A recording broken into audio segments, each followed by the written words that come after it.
Hello, everyone, and welcome to another episode of SRB TV's 1-2-3 Wrestling. I am your host for this one, Nick Slade, along with my co-hosts. We got Kristen. Baby! I know, wrong company, but... Mo Brothers. Mo.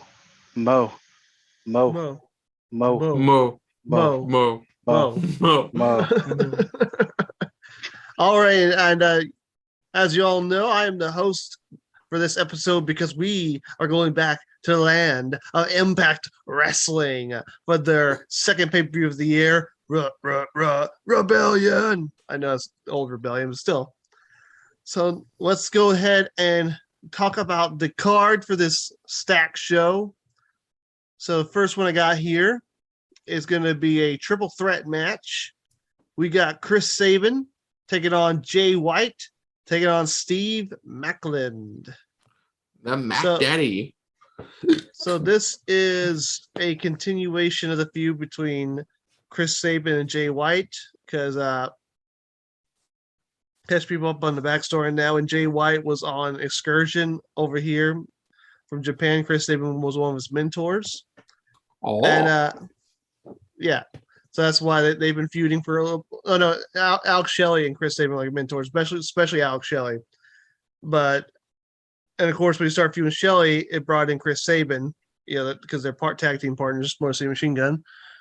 And Steve Maclin got involved because it's now turned into a three-way faction feud between Bound by Design and Bullet Club. And I don't know, they don't really have a team. I guess like Motor City Machine Gun and Friends. And so Macklin's gotten involved in this. So yeah, so that should be a good triple threat match between these three competitors. We all know Sabin's great. We know Jay White's great, and Steve Macklin's proven himself in the past few months. So what? Yeah, he had. Yeah, I remember. Was it Bound for Glory? Yeah, was it or Hard to Kill? It was Hard to Kill and Bound for Glory. He had some really good matches. Yeah. Some really standout stuff to really prove himself overall. And by the way, first thing I thought about when you said Morrissey Machine Gun and Friends sounds like a PG-13 family film. Anyways, so I guess one other thing to note is that this is coming off the cuffs of two big announcements before we've recorded this, and that is Tony Khan's last we left off with Impact. This was before Tony Khan bought Ring of Honor, and now Tony Khan's bought Ring of Honor. And on top of that, they're having a New Japan show at the end of June. The Forbidden Door. So I would say Jay White. I mean, is this for a title or is this a three-way match? It's a three-way match. I would say Jay White. Why not? I mean, it feels like White's. This is, I don't know how long the storyline's going to go. So I'm thinking maybe White would take a loss on the way out.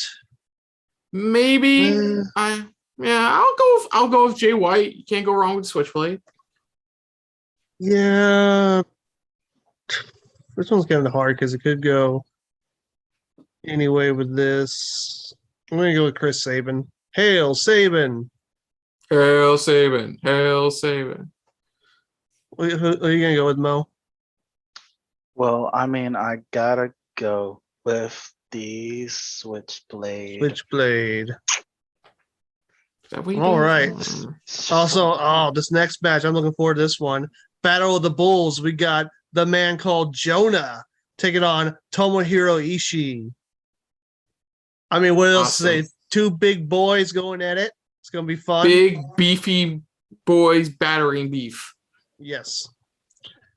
Oh, man, it's going to be good. So, yeah, between these, it's just an awesome match between like Impact, New Japan crossover. Oh, okay. It's not like JONAH called somebody out and Ishii answered the challenge. It's just, hey, Ishii's still in town. Let's use him. Yeah, basically. But yeah, they've been really pushing JONAH. Like, JONAH seems to be kind of a tweener in this thing because he's been teaming with Josh Alexander against Moose. And who'd Moose team with at the last show? I don't remember. But basically, so kind of interesting how they're pushing Jonah. Like he's definitely, I think he's definitely going to be a big fixture and impact for a while. Honestly, if they wanted to revisit the feud between him and Alexander, if Alexander wins tonight, they could go back with that for the title. But yeah, I'm seeing that because Ishii is a guest on this show. I'm going to go with Jonah winning. Yeah, I think that's what's, as much as I rag on Ishii not getting that world gold title run in New Japan, he is one to take good losses, like solid losses overall. So I'm going to go for Ishii, but I could still see Jonah winning to push momentum towards whoever wins the world title at the end of at this event. Which beefy boy is going to win, Mo? I mean, you gotta stop calling them beefy boys and just meaty men. Meaty men. But I was going for Jonah because it's nice to see him. I believe it's been was he in the last pay-per-view? Yeah, he wrestled Alexander, and that was his first loss in Impact. Okay, but I mean, it's definitely nice to see him. I enjoyed him during his time in NXT, so I think I'm gonna enjoy this match. Oh yeah. Okay, so next up, Deonna Purrazzo is defending her AAA Reinas championship against the returning Taya Valkyrie. So at the last show, Deonna Purrazzo successfully defended her AAA women's title against Fabi Apache. And then afterwards, she got confronted by the returning Taya Valkyrie, who has a long history in AAA and with the AAA Reinas championship.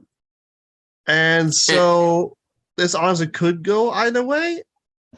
I could see Taya taking the title and so they could have more appearances in AAA. Of course, Deonna is also the official Ring of Honor Women's Champion, as she couldn't make the last show.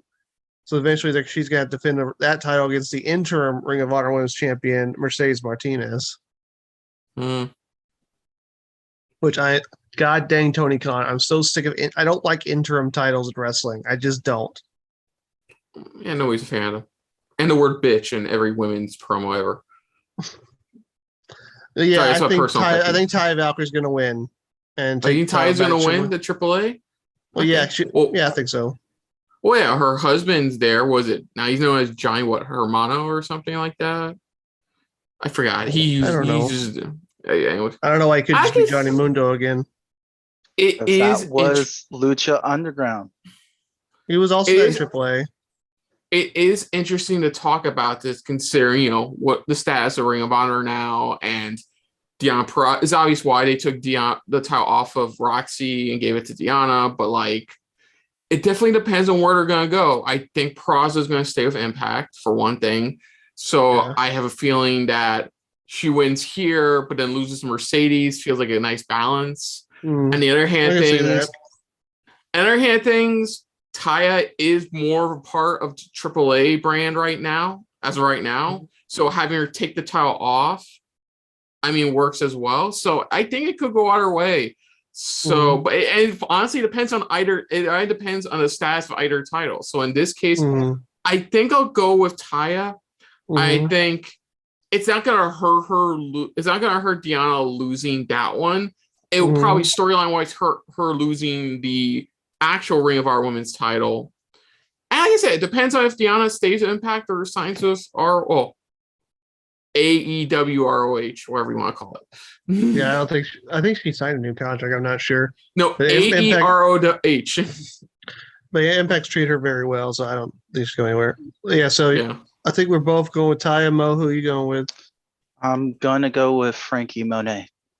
That's going to be my decision. That's her dead name. We don't talk about that name. Yeah, we don't talk about her dead name. Wait, hold on. Frankie Monet is not going to be in the AAA Reinas championship match. Look, It's like what we told you about El Generico. He's not showing up again. All right. I guess we're just watching the wrong kind of show tonight. But whatever. Right. I guess if Frankie's not in it, I'll just go with Taya. All right. Oh, here's an exciting one. we have a triple threat match for the X Division Championship. The champion Trey Miguel was defending it against former champion Ace Austin and new sensation Impact Speedball Mike Bailey. Excuse me, Nick. It's not Ace Austin anymore. It's just Ace. Can't use Austin anymore. I can't use It's just Ace. This is in WWE. It's this is Impact Wrestling. We don't do stupid things like that here. The Ace. Get it right. Yeah, Kristen, we don't do that here. Tag team name Ace Theory. Yeah. Oh God. All right. Go on. Yeah. Where'd Mel go? I don't know. He disappeared. I'll be back. I'll be back in front of the camera. I'm just with taking weapons. care of something. Oh no! Oh no! But yeah, uncocks his gun. This should be a great high flying match. Got three of the best in the X Division right now. This could also go anyway. Trey Miguel has been champion since Bound for Glory when he won the vacant title. Ace Austin hasn't been champion in a while. He could become a 3-time champion. But I got Speedball Mike Bailey has been making waves in Impact. He was a really good signing for Impact to get him. He was a hot free agent. So I can see them putting on him too. It's hard. But I think I'm gonna go with Mike Bailey. I'm gonna go with Ace Austin. It feels like he's gonna win. I guess I'm gonna spoil my world title thing.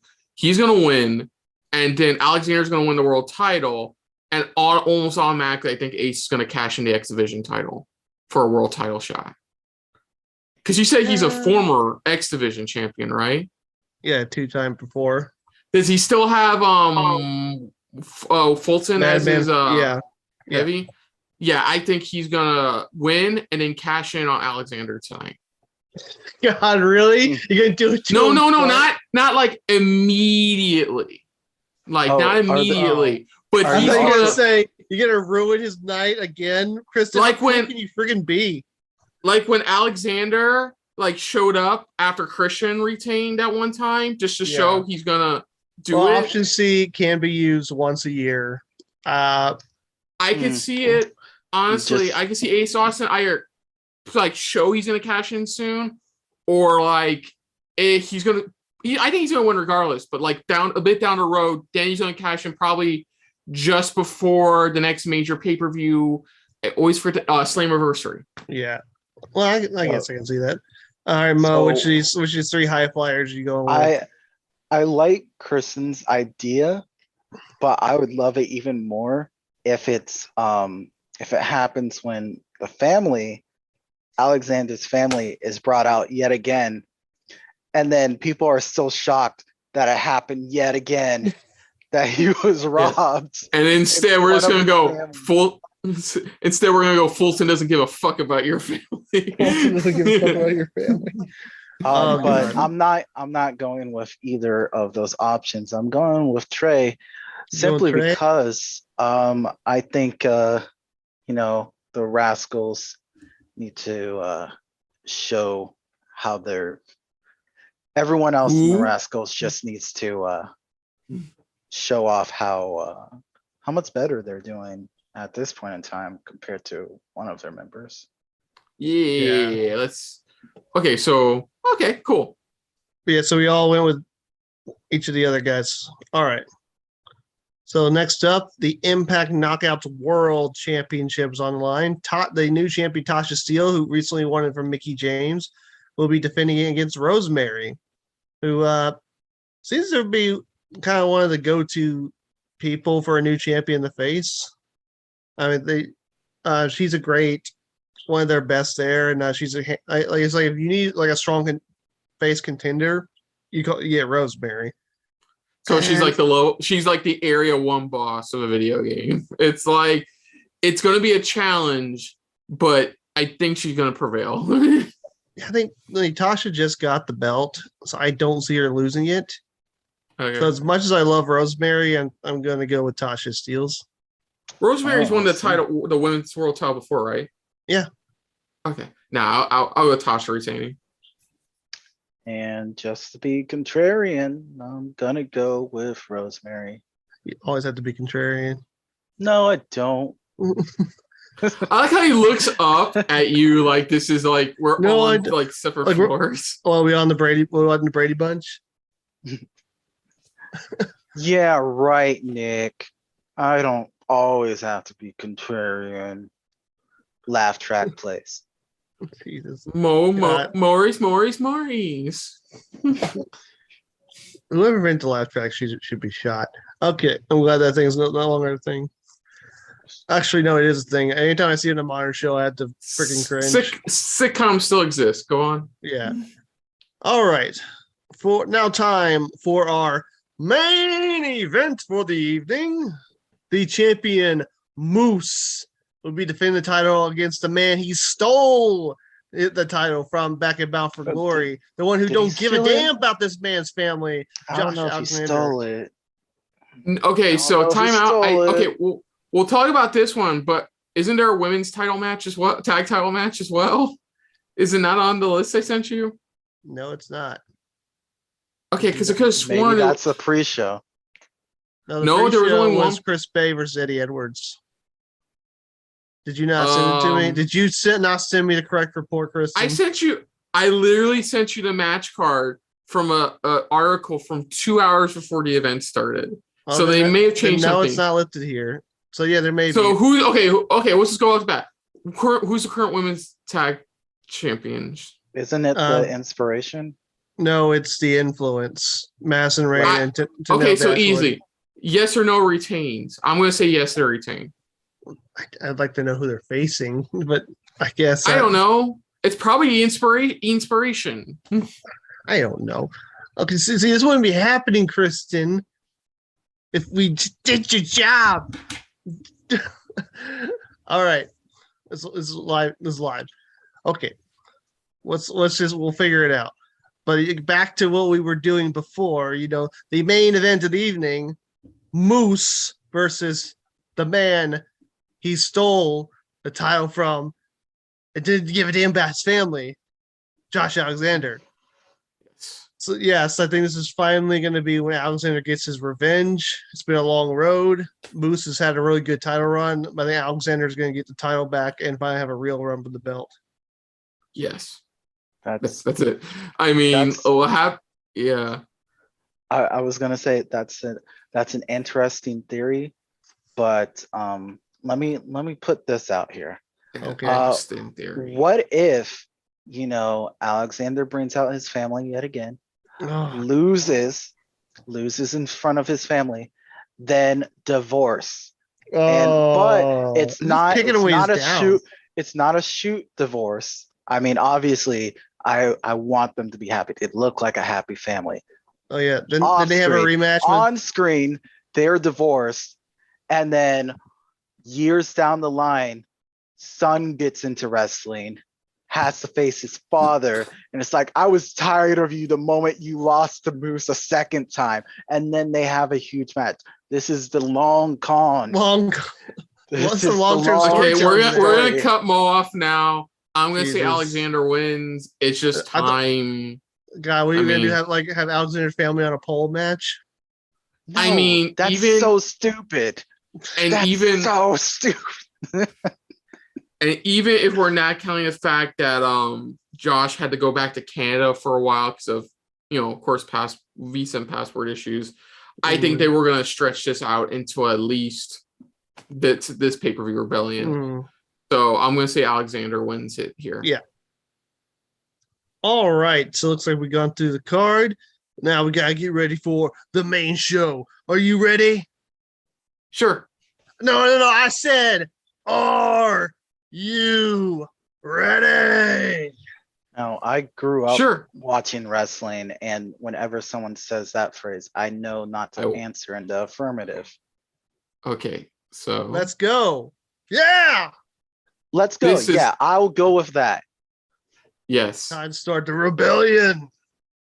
Yes. Rebellion 2022 pay-per-view. And sync up if you can. Try. Say, why are you in prison? I bootlegged a wrestling pay-per-view. Oh, so yeah, I'll be shaking you in the shower later. For a split second, I thought Josh Alexander was Carl Anderson. For a split second, wait. Oh, Nice. wait, no. Impact's got really good packages. Oh, with the rebel yell, it goes more, more, more. Eddie Edwards is a traitor. He's the Benedict Arnold of Impact Wrestling. Hey, according to reports, it could be actually be legit Maria, because apparently, Tony Khan's seeing if she can help produce the women's division in Ring of Honor. God, anyone could do better than what they're doing now. Well, I mean, Tony Khan's there now, so I mean, yeah, you're right.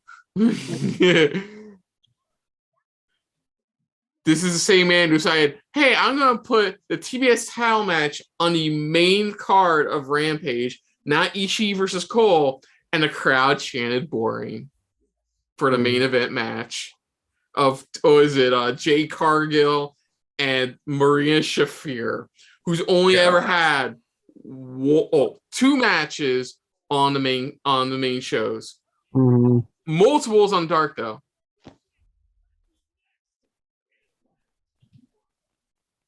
But yeah, you did, Josh. He's in good hands.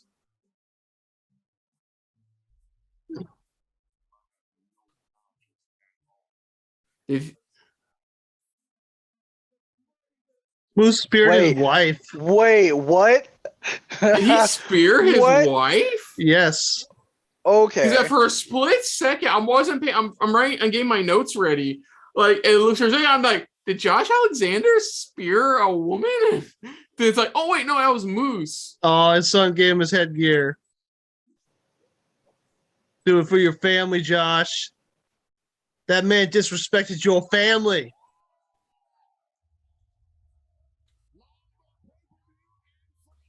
Poughkeepsie, New York. Poughkeepsie.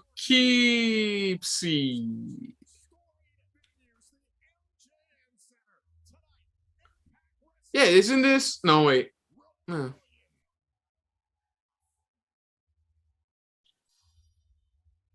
all right, cool. We're starting with the triple threat.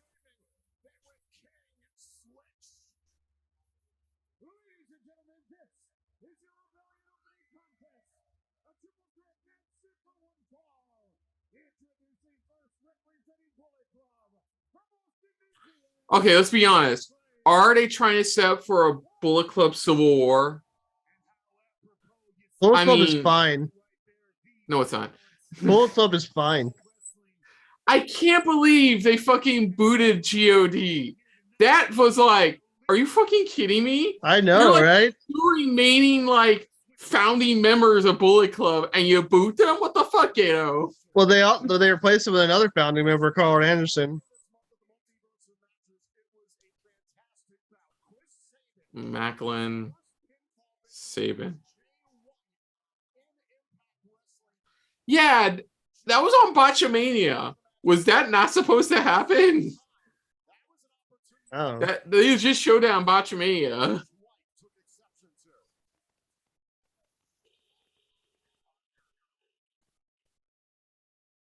Hey, I feel like they're building up to Hail Sabin. Hail Sabin. Hail Sabin.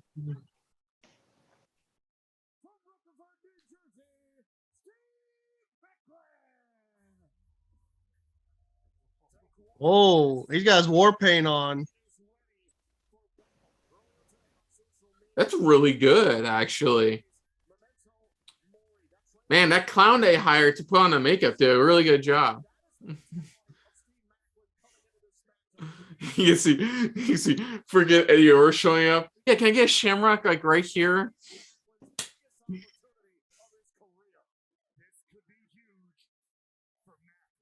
Macklin's a good example. Sometimes you just gotta leave and go to another company and start over. Yes. Here we go. Yeah. Hail Sabin. What happened to Shelley? Nick, what happened to Shelley? JY took him out. Oh. I was gonna say injury.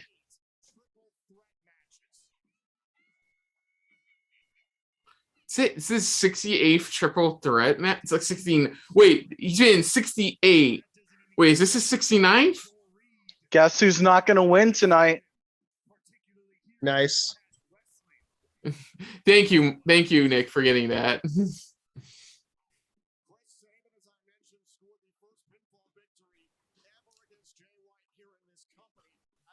Okay, he looks like Maclin without anything with the makeup on. Looks like Man, alternate Chris Sabin. universe. He looks like alternate universe Balor. Yeah. He looks like if Balor was homegrown from the South instead. Chris Sabin has hardly aged. Yeah, that's what happens when you keep yourself in shape. I mean, look at White, though. He's fucking ripped.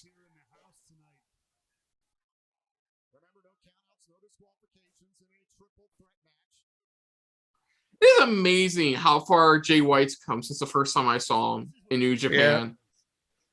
Yeah. I think it was he had, what was his first big Wrestle Kingdom match? I think was against Tanahashi. I don't remember. But I remember that. I don't remember who it was against. I know the first match I saw him was Wrestle Kingdom. I think it was Tanahashi because that's when he debuted the Switchblade character. When he came back from Excursion.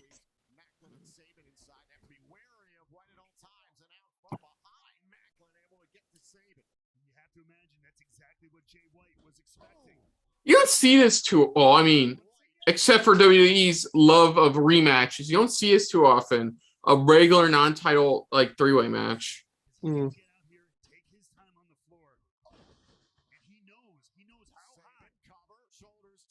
I love how they put a question mark because you didn't know it was going to be in the star. Turns out, nothing.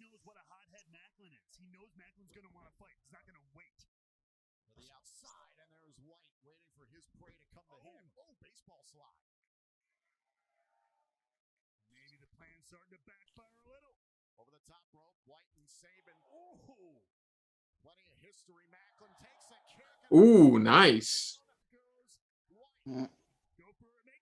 Yeah.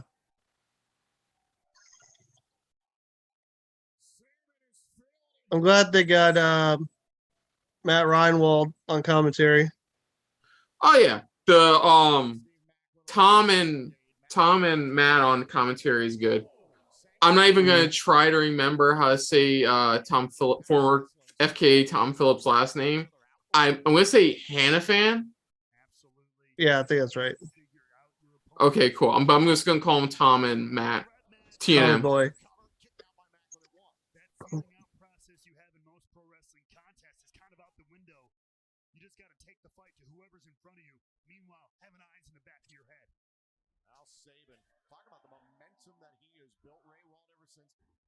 Oh, nice. Eyes is back in his Very head. nice.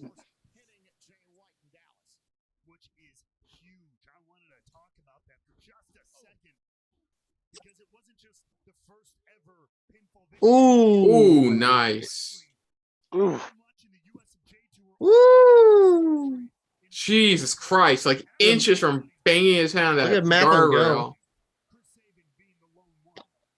Well, because he lost to Trey Miguel last time, he can't challenge for the extra title as long as Trey is champion. But as soon as Trey loses the title, I can see Maclin get back in title contention. Did he call it the Antichrist of the Backbreaker? I think he did. The hell?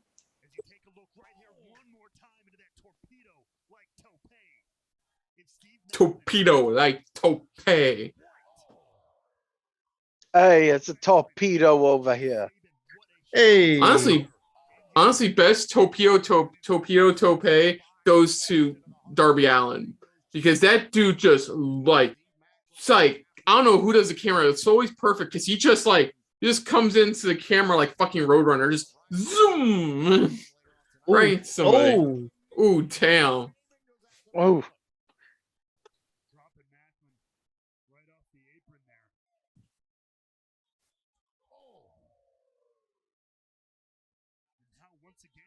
Sabin finding himself in firm control. Ooh. Ribs first. Ooh. Damn. Dangerous territory here inside the impact zone. Oh, and Jay White sends Maclin head first into the steel post. Oh, no, not this. Ooh. Ugh. You know the old phrase about work smart, not hard? Well, Jay White does both. They had an opportunity on a countdown to rebellion against the leader of Honor No More. Hey, see, when Jay White used to do heel shit in New Japan, it was entertaining, and he didn't do it too often.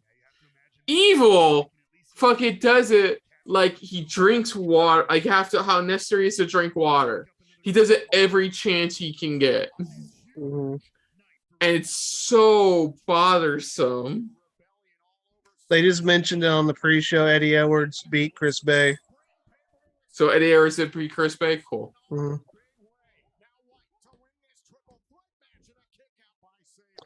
I love what Jay White and Chris Bay's tag team name is.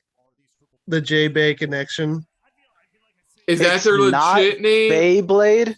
The Oh, dude, the not J even Bay. 5 second Beyblade. How? The It's J right there. Blade. J Bay. It's like when Fandango and Tyler Breeze teamed up, and they didn't call him Febreze. Come on, WWE. Febreze is a good name. That's and you can trademarked. easily get. Let me finish my sentence. You can easily get like SC Johnson on board with that. Yeah, I don't Sure. think SC Johnson is going to be sponsoring wrestling like anytime soon. Yeah, SC Johnson's a family company. And so what's wrong with Beyblade? I mean, I think it's Hasbro. Come on, get Hasbro on that shit. J Bay. J-Bay, come on, man. Mo literally came up with the best name for them in less than 5 seconds. Beyblade's It's also like trademarked. Well, yeah, money. Imagine little Beyblade sponsored Impact things, little Do things people with play a Do picture people of still play with Switchblade on it. Beyblades? I'm sure I it don't- still exists in some capacity. Beyblade still exists. It's not as relevant as it is, but I believe they still exist. You okay, Nick? Yeah. I was looking at something on Mini. Ooh, fuck, Inside Out. Okay. Speaking of Mini. That's Come what I here. love about watching. Oh, That's what I love about watching Impact like this. I can sit here, enjoy one pay-per-view, and just have to come back to Impact in like what, 3 months? Oh damn! Look at his chest. It's like That's pink. literally black and blue.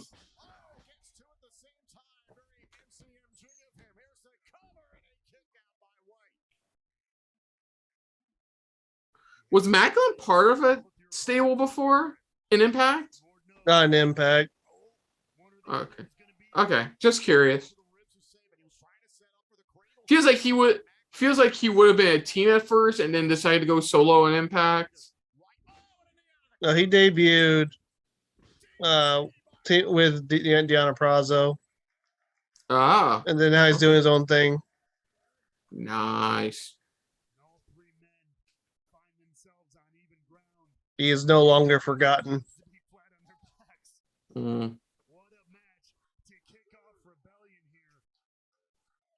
I think that's not what his first T-shirt says, or like something like unforgotten or unforgettable. I don't remember. I'm just saying, Jerome. I'm not surprised they haven't made a T-shirt out of that.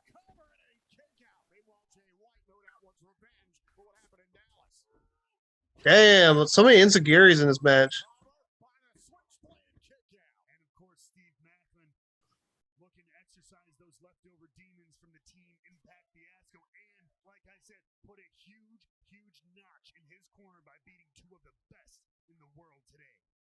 Yeah, see, they keep on hyping up Maclin. like really hyping up Maclin as like the underdog in this. Mhm. I feel like Macklin's probably gonna win.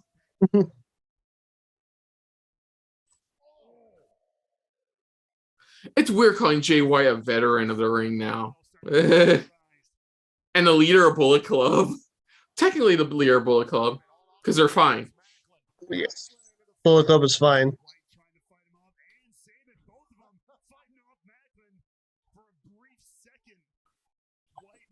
Oh, we're going with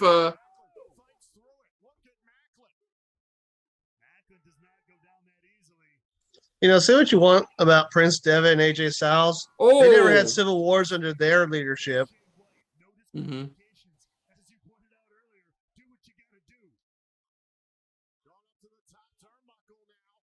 White is favoring his lower back still because of the assault of Maclin earlier on in the match.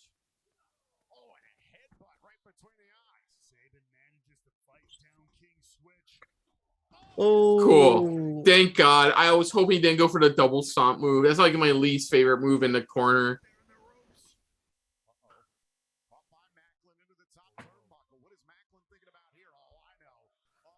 Oh boy.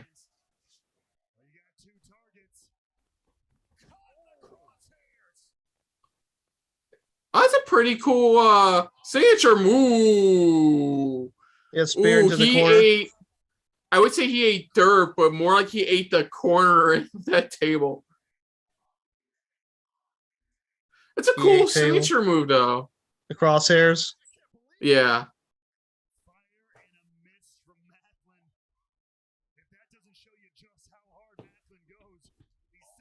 Oh, Yakuza kick.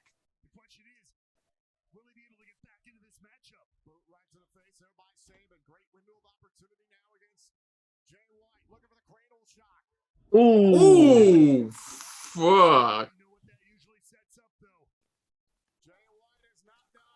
Blade Runner. Go for Switchblade. Or Blade Runner. Oh, Woo! oh, that was close. Woo, that was 9999999. 2.99999.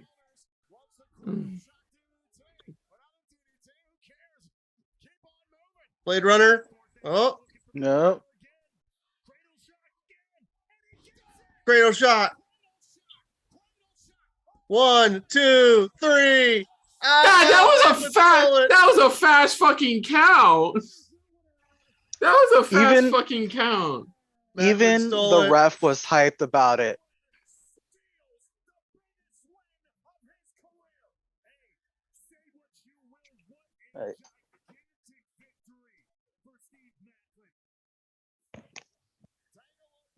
That was a fun opener. Yeah. But that was a fast count. I'm sorry. That was such a fast count. 1, 2, like you 3. have It wasn't that this is how it fast. goes. You have slow count in a WWE 2K game, and then you have fast count. Literally somebody cheating to win using paying off the ref. That was closer to this half, you know. Because he went 1, 2, 3. It's like, whoa. It's 1, 2, 3. It's like, give it some pace.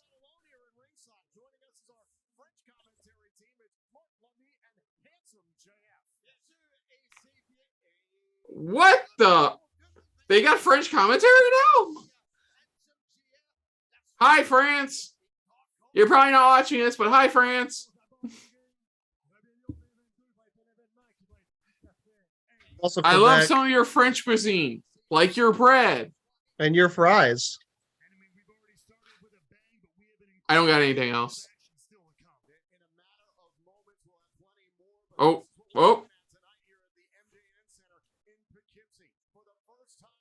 Yeah. Big beefy boys battering beef.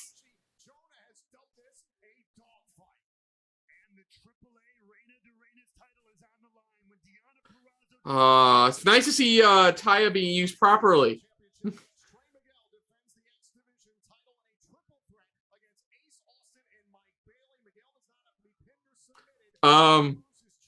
There you go. Thank you, production truck.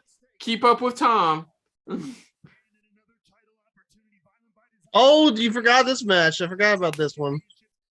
The fuck is with that article I got the match list from? It literally listed like 6 matches.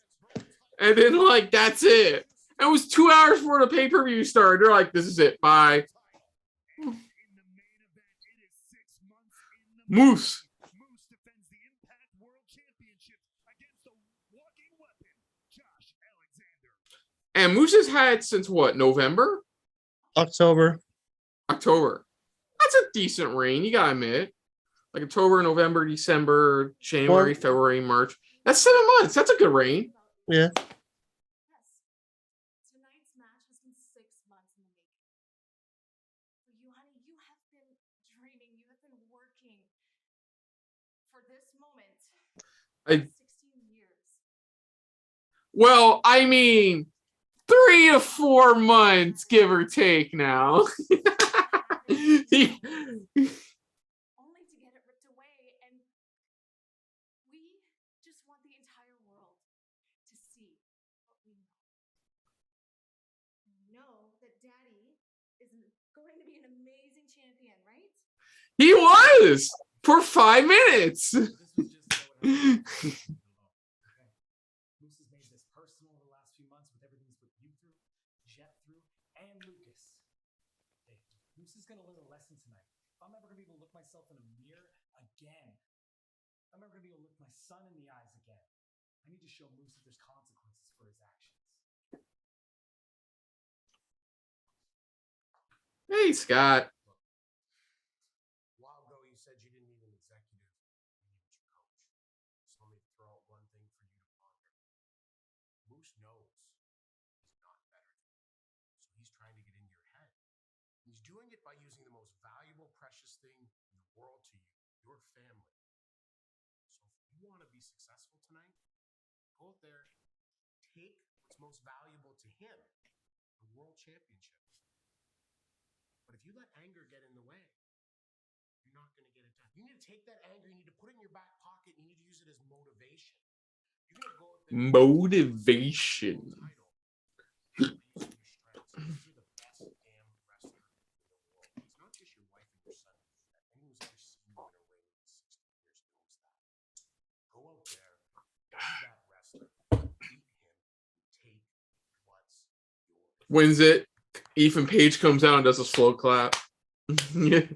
Sets up for the next Impact Plus pay-per-view. I find it funny that because the fans' reactions to Sammy Guevara and Takahachi's relationship, they did a double turn. Like Sammy and Tay turned turned heel, and then Dan Lambert and Man of the Year turned face. But you know what? I give credit to Tony Khan. He heard the boos, and instead of just like WWE ignoring them and trying to roll with it, they went, okay, fine, they're heels now. Yeah. You know? All right. AAA women's title match. That championship represents decades and decades of tradition in lucha libre and culture. That's what I breathe. That's what I live. It's gonna keep it short and sweet, Taya. The woman that sent you packing, walking, my champion out of Impact Wrestling is just the champ, the virtuosa, Diana Purrazzo. Oh yeah, she's the one who sent Taya packing. Stop saying it. Well, You know, at least it wasn't like Charlotte, who oh my God, this promo on SmackDown was decent, but all Charlotte's defense was, ha, I beat you at WrestleMania. That was her only fucking defense during the contract signing But Friday. we got a great slideshow presentation from Drew Gulak. No, he didn't. No, he didn't, because Charlotte's a bitch. We could have gotten it. Like, I'm already At least not Drew happy. Gulak's getting TV time. Yes, but I'm still not happy he's not wrestling right now, man. It's just AAA Reina de Reinas. He could be Ronda's manager. It is Taya Valkyrie's first match in the Impact Zone in well over a year. Valkyrie and Purrazzo for the AAA Reina de Reinas title right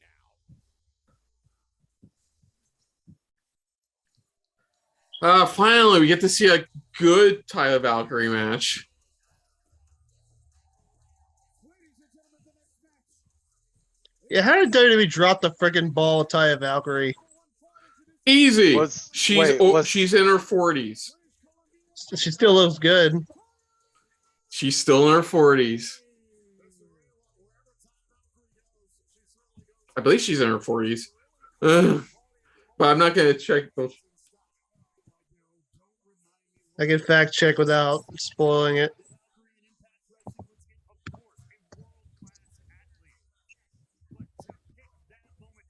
She's 38. 38. Yeah. Sorry. Thank you. Thank you for correcting me. Because she was in her late 30s. That's why, Nick.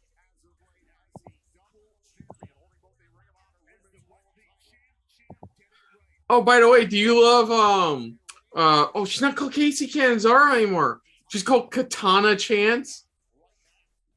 Say that again. Her new name, Casey Canzaro's new name is Katana Chance. I'm not kidding. I'm not fucking. You want to look that shit up? You can go right ahead. I'm not fucking kidding. Katana Chance. They literally threw two words together and went, yeah, that sticks. Like, at least when they changed Kaylee Ray's name, it's like Alba Fire, which is pretty dope. I'm like, okay, sure. Katana Chance is her name now.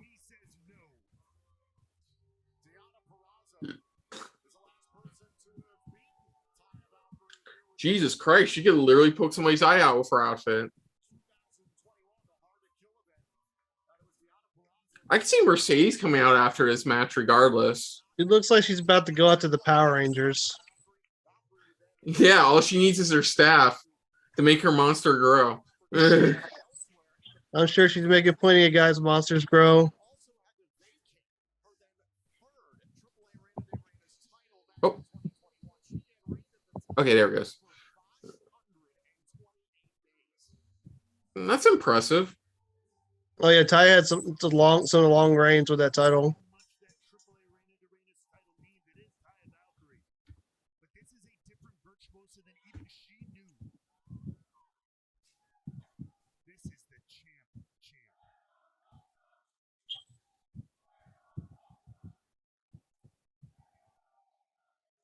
Nothing you see here, just a couple of thick ladies going at it.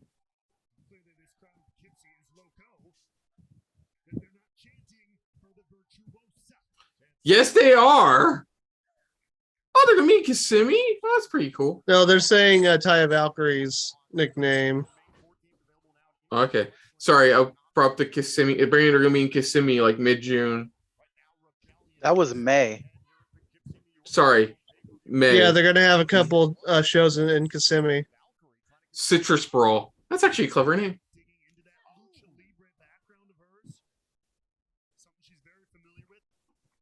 Did you hear what the name of the Dynamite video game is going to be? Yeah, Fight Forever.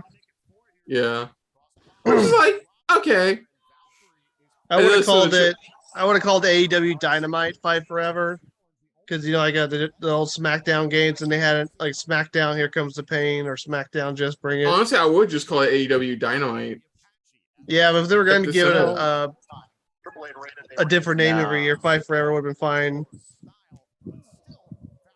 Or Oh, AEW, whatever. you know what? AEW Revolution, because you know what? You're trying to change, what is it? Update the current dynamic of wrestling video games.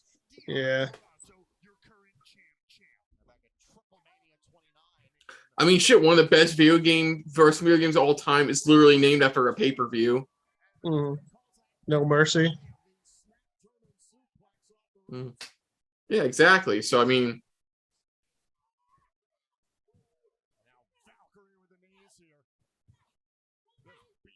I did love the Twitter one Twitter was like, okay, and then the sequel we called that This Is Awesome.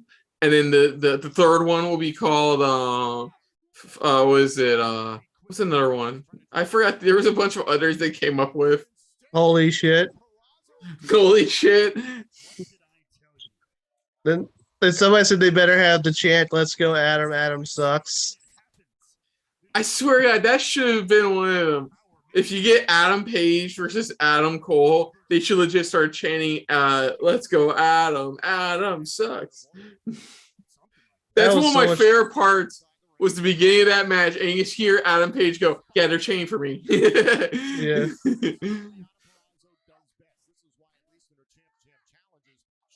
So you guys think Punk's gonna beat Hangman? No, You don't think so? no. I feel like you gotta take No, I advantage don't. of Punk's hot Yeah, streak. no. Like, look, my top choice would be MJF is the next one to hold the title. Ugh. You Sorry, I don't. hate it, but you would love it. No, I won't.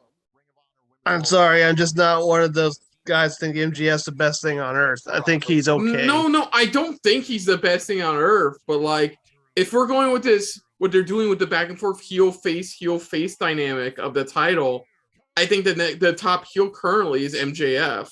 It feels like they're gonna turn Hangman heel. It does. They are hinting at that, and I could see it. But like, as of right now, I feel like MJF.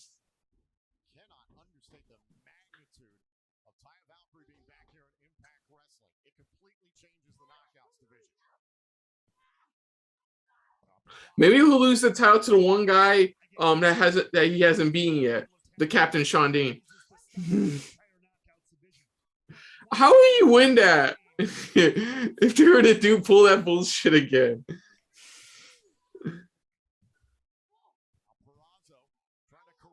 Ooh, clever.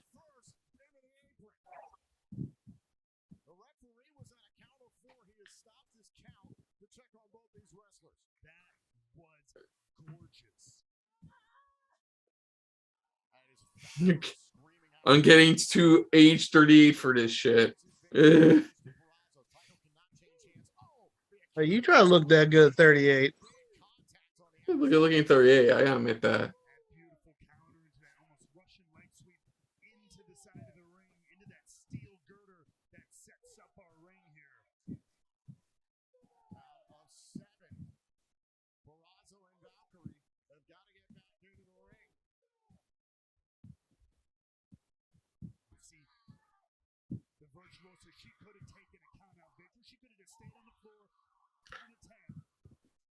I have no objections to whatever it go. Oh, wait. No. Okay, there it was back. I had no objections to that. Just women screaming at each other. We don't need to know that side of you, Kristen.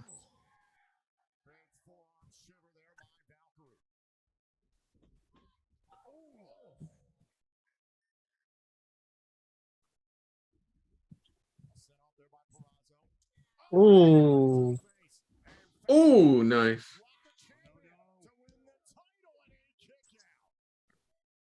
I do love how Matt's showing a little bit of favoritism towards Perazo, still showing favor. Like,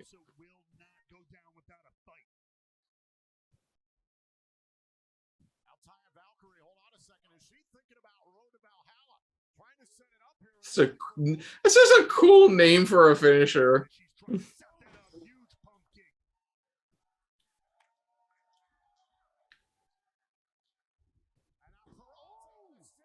Almost hit the ref.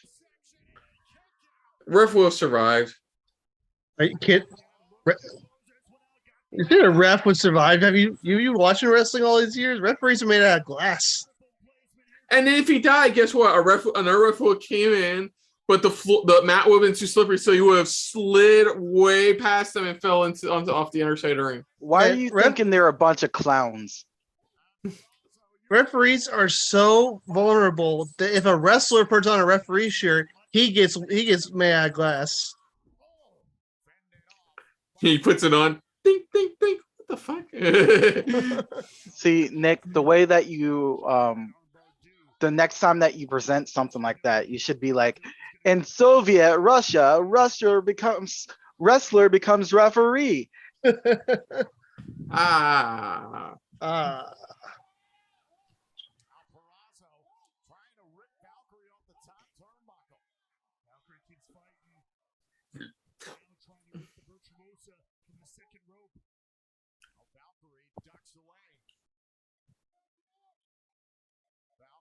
Oh. That was a good counter. Nice. I mean, incredible resilience there from Deonna Purrazzo to kick out of that powerbomb. But now in a bad way. Reach. Submission for submission between these two. The cross-legged STF. She's got That's a pretty cool looking submission. get to that rope. And she does. Beautiful. Oh, you also guys love it how Red Velvet just became a heel So well. because shut up. Just like cheats against Will Nightingale and that's it. She's a heel now. Just buds with Jade Cargill. I'll give it this. At least Kiera Hogan's been featured more prominently on Dynamite. Ooh.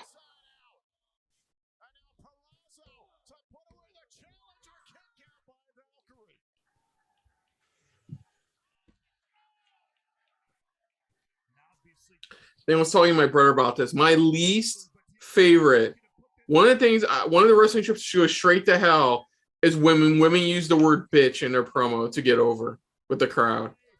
It feels like so overused. It's become irritating now.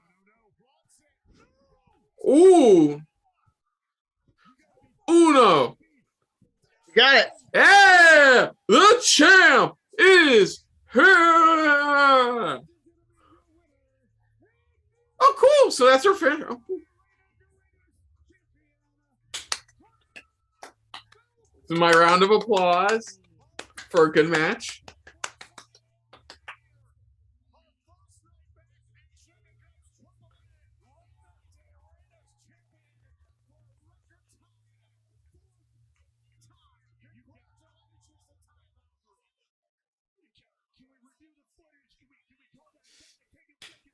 Ah, Matt.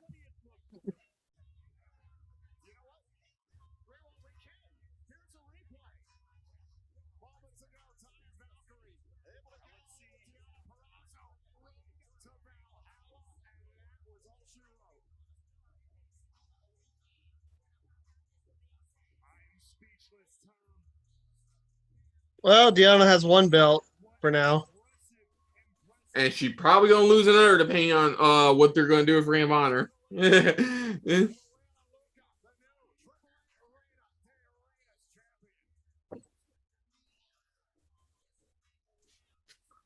good match. Good match. Oh, Impressive return for Taya Valkyrie and new AAA Reina de Reinas champion. And now here I am with another champion, Impact Knockouts World Champion Tasha Steelz. Tasha, how are you feeling going into tonight, your first pay-per-view title defense? So she's dressed like the lion from the Wiz. and she has a manager that looks eerily similar to Tamina. I was thinking more Leslie Jones. I can like see if that. if Leslie Jones did a fusion dance with like Jade Cargill. No. How she's gonna feel tonight, taking a L from me, the history maker, La Boricua badass, the greatest that beat the greatest, Tasha Steelz. I do like that line. The greatest that beat the greatest. I do like that line. I'll give it that.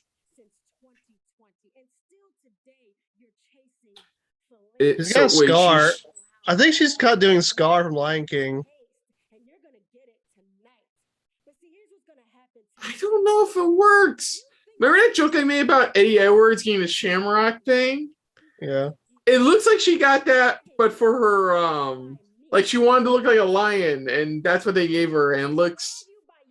I like the scar. The scar part, that works with the makeup she has on. But this makeup, ooh. Knockouts World Champion. And as I'm looking down on you, I am going to ask how you like me now. And that is on what, Gia? Oh, Okay, so who's her heavy? I think that's Tasha's. Hold on. No, I think that's Give me a second. I know her name.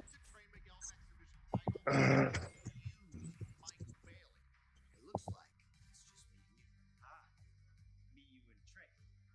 Yes, Trey. But you know what I mean. Me and you. I know exactly who you mean. If you're expecting Ace to walk in, have your backboard in position to threat, Dang it. I know her name. Oh, Savannah Evans. Yeah. Okay. That's Savannah Evans. Yeah. I knew her name. Oh, yeah. X Division title. Here we go.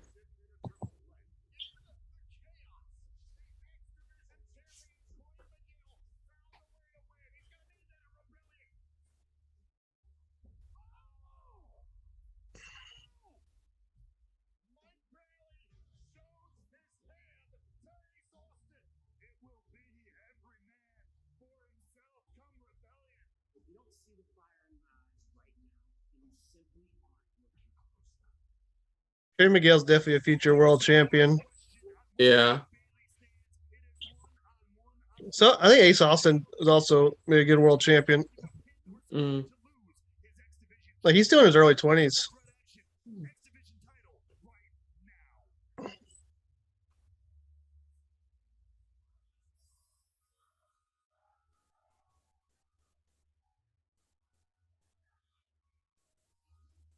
Ace Austin.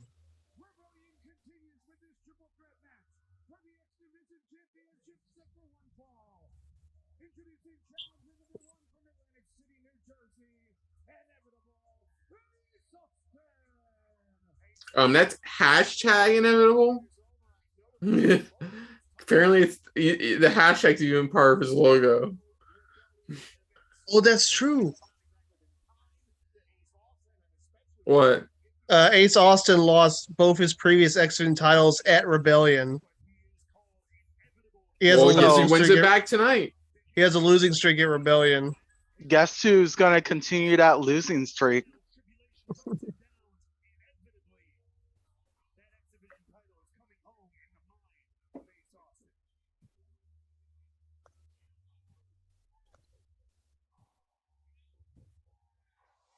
Speedball Mike Bailey.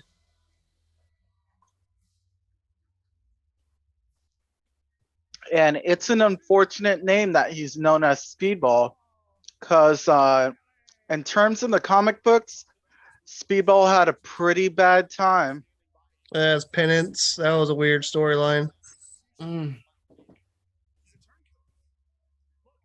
Austin was simply trying to form a friend, form an alliance, as so often happens here. We just put them on my honor, more club, these groups, these factions.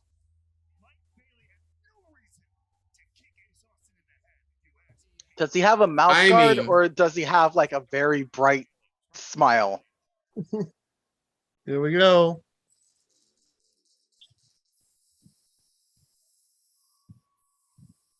Yeah, his timing's gotten better with that. It's a cool entrance. Yeah.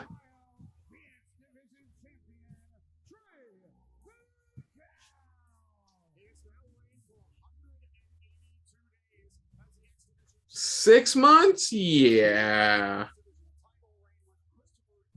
It's a decent run. Decent length, at least.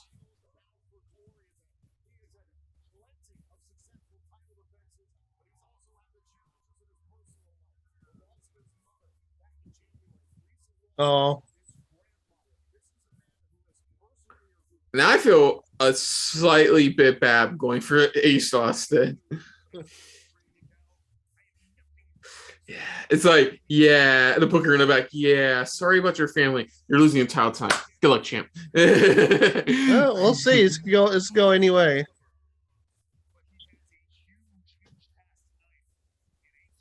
Man, I love Impact's belts.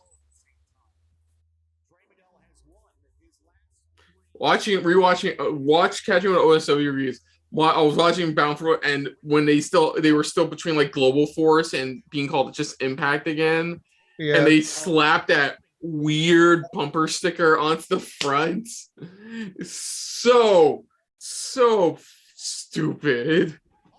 Hey, those belts are expensive. Whatever happened to the Grand Championship? Well, that was the one It that got unified with the world title.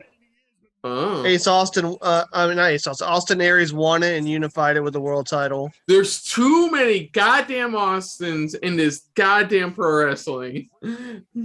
Austin Aries, Austin Theory, Ace Austin, Steve Austin. Dude, his name is just Theory now. That's stupid.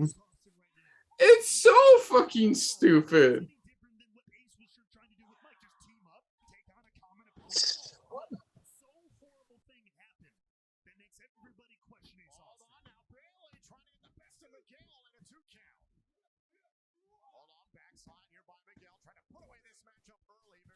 Trying to think of a good tag team name. Who would tag with for Austin or for Theory? Trying to think of a good one. Theory. I'm thinking his names. If Aziz joins him, they could be theoretical destruction. Oh. Oh. Oh, Neat cards. Oh my god, you know I haven't seen it? They're talking about Mickey James. WWE did release the 24 doc on the Royal Rumble this year. I'm like, oh, I gotta watch that. Mm-hmm. I gotta see how they spin both Royal Rumble matches. Yeah. oh, Oh, nice. Yeah, they had both Rumble winners lose. I gotta see how they spin this shit just on the Rumble pay-per-view alone. Because remember, it was said Shane did the booking for the Rumble, and They Unit say Orton that. Shane did the booking for the men's Rumble. Yeah, I feel like you got Oh. scapegoated a lot of that.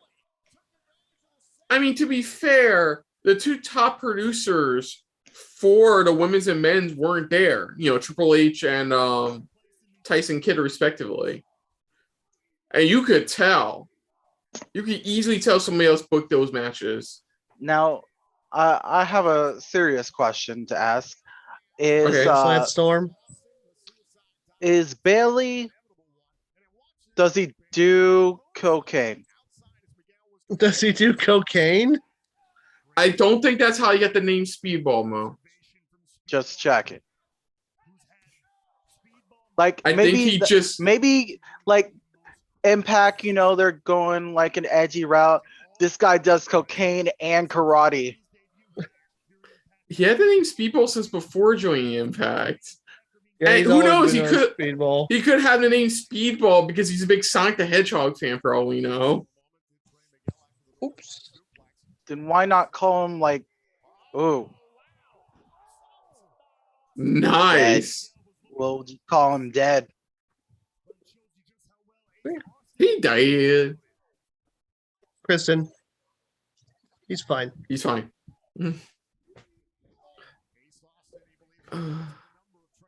I saw your reaction to Cody showing up at WrestleMania.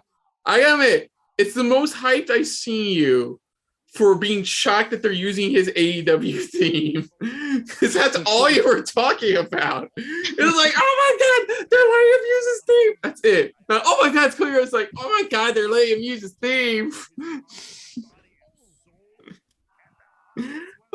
I mean, maybe I gotta say, if it was like okay, ultimately, I think music wise, if someone is like they have a theme, why not just like stick with that?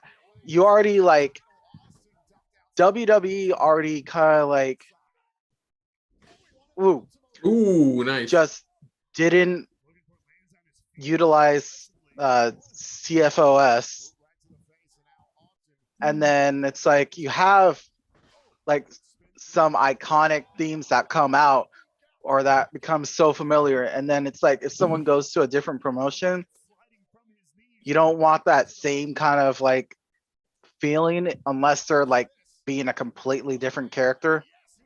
Mm. Of course, you guys saw that the opening line Corey had about Cody was take rip straight from Ocarina of Time, right? Mm. Well, yeah, he has. He's like when he was in WWE, he wore Triforce on his boots. Remember? Yeah, no. We remember saying, yeah, he made Corey say that line. He made Corey say that line. There's no way in hell Corey went, this would be a good thing to say about Cody. No, Cody told him to say this about me.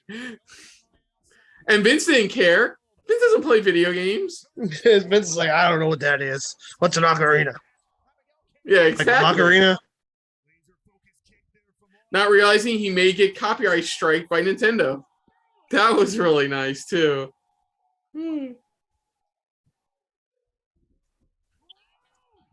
Nice. Very nice.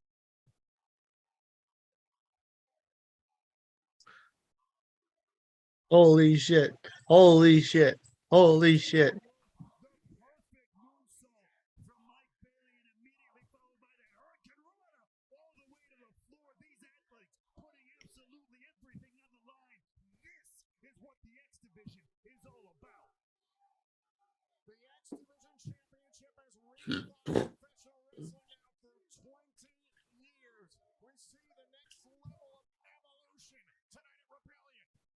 I heard it was a mystery. It's like, if I could remove you from this Zoom call, I would right now. Shit, just reminding me. I'm not removing you. I'm just. Man, I love the fact that for up. years people are shitting on Impact, saying they're going to go out of business. They're going to go out of business. They're still here 20 years later. So yeah, to be fair, they still. with Family Guy, they had a couple instances where it was like, I don't. But it feels like this is the most stable they've been in quite a while. It helps with their partnership with AEW, AAA, New Japan. That's really helped them out. Plus a solid, nice, a solid cable channel to be on for their shows as well. Where are they on now again? They're on Access. Access. Oh, they're back on Access? Or are they on Access? They've been on Access. Okay. Oh, yeah, no, New Japan's going back on Access, yeah. Yeah, New Japan airs right after Impact. Oh, look at that. Oh, what the fuck? Ooh. Before he showed up at Impact, have you ever seen a Speedball Mike Bailey match? No, but I heard about him. I've heard of him quite often. Yeah, he was considered like a really good free agent. So yeah, it was thanks to Impact he was finally able to work in America again. Ooh. Oh, fuck. 1, 2, oh. Jesus Christ, what the fuck was that? Now, does he constantly not wear shoes? Yes. Gee, Mo, and from Brett's Rope, too. He's got that 80s freaking mullet. It's like he stepped out. Canadian mullet. He stepped out like Karate Kid or something.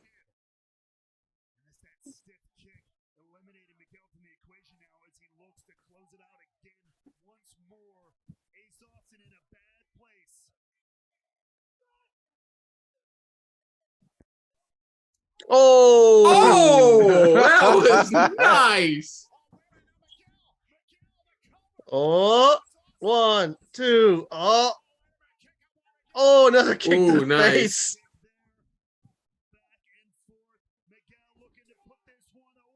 Ooh. Brainbuster.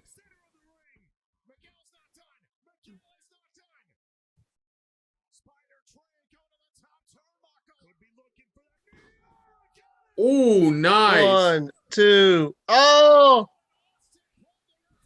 That was clever. That was fucking clever. There's no because they would have cut to Ace Austin pulling. No, they focus on him and in the corner too. That was fucking. Oh clever. shit! Is Ace gonna steal it? Is Ace gonna end his undefeated? Is freaking losing streak? Oh!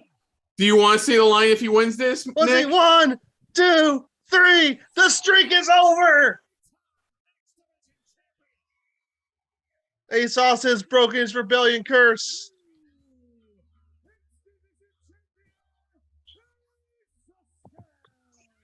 The curse is over. The curse is There's over. someone in the background that is fucking loving this.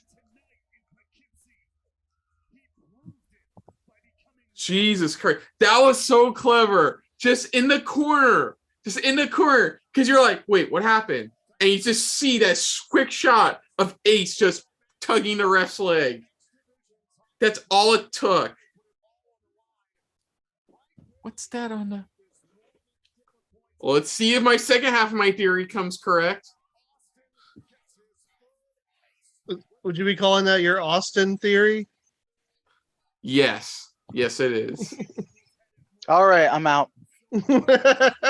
Honestly, you know what I loved about this match? It showed a bigger audience than before what Mike Bailey is capable of. Yeah. It showed the American audience what he's capable. Because that was fucking a great demonstration of his capabilities. Trey's no longer champion. I mean, Steve Maclin can go after the title again. There you go. So, who out of this group do you think is going to defect back to Ring of Honor? We told you nobody was going to stop us from doing what we want. You mean back to Impact? Yeah. I mean, you know, are they going to go back to AEROH or I like... don't know. Too bad. But in perfect prime Bullet Club fashion, Chris Bay inserts himself into our business, into our match. But in the end, all that means is Chris Bay is the one to lose to Eddie Edwards in honor no more. And that's what a leader does. He leads by example. We're going to follow that trend because at Rebellion... What happened to PCO? I thought he was a part of this too.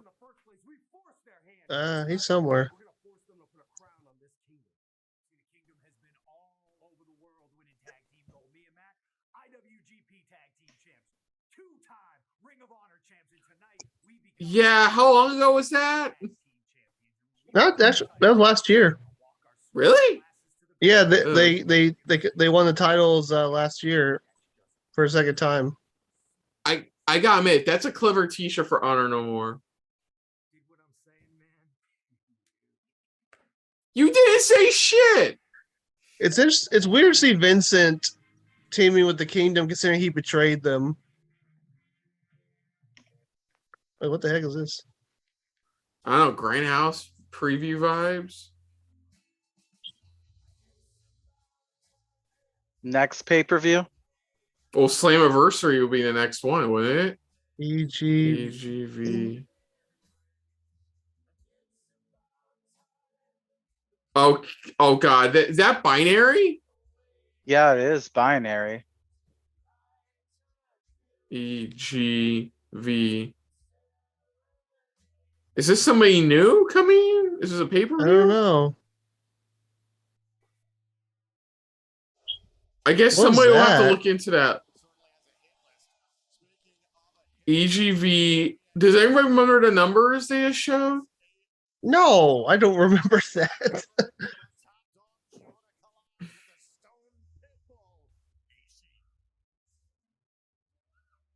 Here we go. Yes. Now, for Jonah, is it all caps Jonah or like It's all capital caps, J? Jonah. Okay. I can't tell sometimes with some of these professional wrestlers. I don't know why he was just he didn't go by his old name Jonah Rock. Maybe one more names are cool, like Bono. They don't need anything Like else. Bono. Not Sting or Sting. Both Sting. Like Sting or Sting. Sting. Like Sting.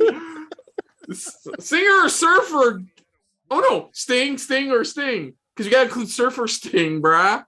Okay. No, sorry, So, Sting or Sting. First of all, I just happened to look up online who that is referring to. Yeah. The EGV vignette. Yeah. It's a returning person, Okay. someone who's been out for a while.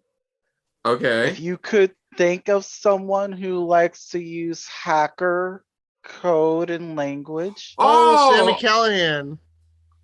it's Sami Callahan? Then why not just say Sami Callahan's coming back? Why have to be vague about it? And does he really have a hit on? Because the only two faces they showed was what, Eddie Alexander Edwards and Josh Edwards. Alexander. Does he have feuds? Okay. Yeah, Okay, Eddie Edwards is who took him out. Remember with was it a barbed wire N64 controller? Yes, it was. that was amazing. That was amazing. It makes sense for him to go out to Eddie Edwards, and he's probably wants Alexander. He thinks he's going to be a world champion. We'll see. Ishii. So badass. He has a fucking Twitter handle.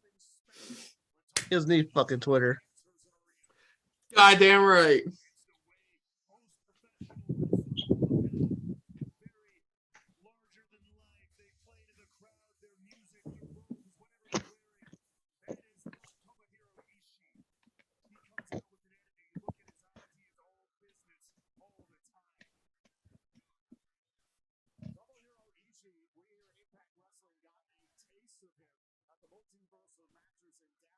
Oh, we forgot to ask you, Nick. How was the multiverse of matches? Good. He beat Eddie Edwards.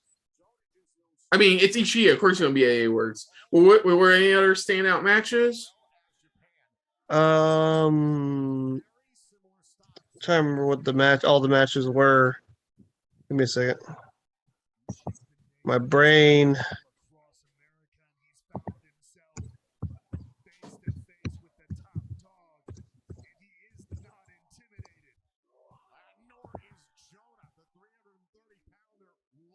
Yeah, Good Bros versus Briscoes was good. Chris Sabin versus Jay White was good. Oh yeah, Alexander and Jonah fought Moose and PCO. That's what the match was. Jesus Christ, that's some meat.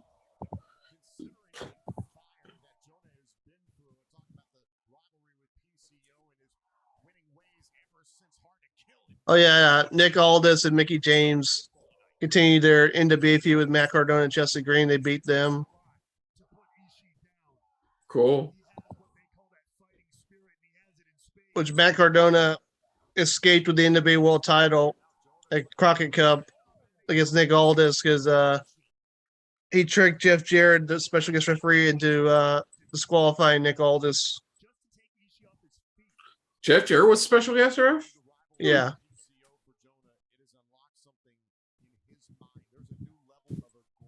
The next pay-per-view is Always Ready, but always has a Z at the end.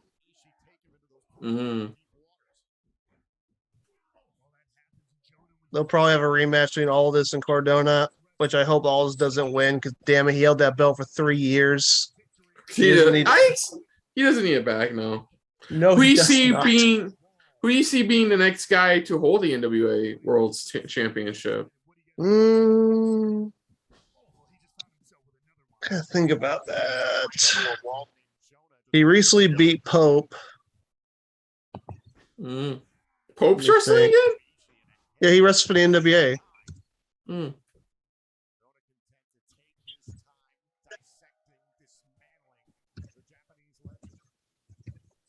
Yeah, he was teaming up with Dirty Dango, former Fandango, who apparently retired. We're talking about a former IWGP Tag Team Champion, two-time never openweight six-man tag team champion, and six-time never openweight champion. You cannot count a man of that caliber out. No way, I was wrong. I was thinking somebody else. JTG was the one teaming up with Dirty Dango. Pope teamed up with Mims.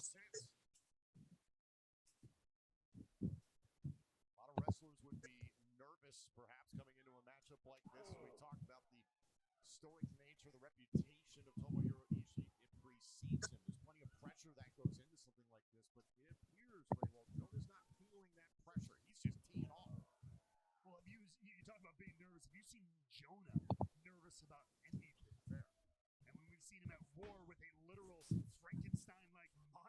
He's unintimidated. I don't know if there's much on this planet that can intimidate Jonah.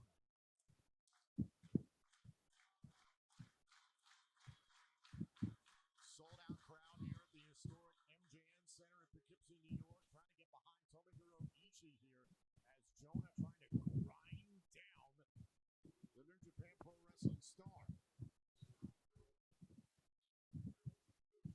This has been a very calculated attack from Jonah. We don't often see this from the top dog. A lot of times it's just raw brutality. It's just Top Dog and Stone Pitbull.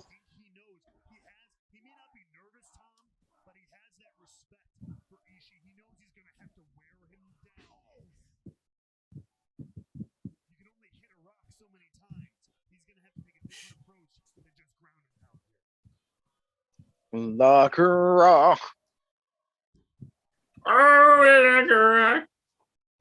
Not winning over too many fans here in Poughkeepsie who are strongly in the corner of the New Japan Pro Wrestling stalwart who is now starting to fire back up.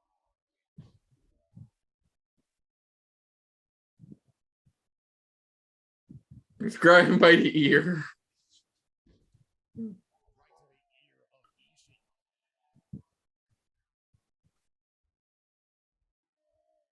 Strong style. This is the Ishii that I know. It'd be cool if Jonah was in the G1. They waver. We all know this year's G1 could be some interesting surprise entries this year. Yeah, because they're partner with Impact, Triple AEW. Look, if I'm sorry, but if Danielson is in it and he makes it to the finals, I am saying this right here. We are reacting to the G1 finals. All right. I don't care. We are reacting to if Brian's in it and he makes it to the finals, the main finals. What if he wins? We're watching it. I'm sorry. We could get if he's still champion, we get Okada versus Danielson at Wrestle Kingdom. Or we could get it at the G1. Well, that's true. I'm talking about like for the title. Because honestly, I'm really happy. The other show I watch for New Japan right now is the G1. Because there's some standout matches every year from those. And one of them last year was Ishii against Takagi. Ishii, Which that's a match people want for the Forbidden Door event is him Takagi versus Hangman, which I would love to see. Because Takagi's one of my favorite current New Japan Well, wrestlers. you can also do Okada versus Hangman, the Battle of the Lariats. Yeah. Because right now, Buckshot Lariat versus Rainmaker. Yeah, when you go to Japan in August, I have it between two shirts I want. Either a Takagi shirt or a Sonata shirt. All right. Those are my two favorite guys from New Japan right now. Oh, yeah, top two. Oh, yeah. So I guess our viewers don't know I will be going to Japan in August for a couple weeks. Yes, it'll be a fun time. Because he needs to get me a shirt from New Japan without the shipping costs. Without the shipping costs. I'll see what they got. I do plan on going to the New Japan store, and I am planning also to go to a New Japan show. Don't know which one yet. Dude, imagine if you're there just in the smack dab middle of the G1. Oh, I was told it will be at Tokyo Dome. Imagine you getting to go to a G1 event, one of the G1 days. I'd be happy to see any New Japan show, especially in the Tokyo Dome.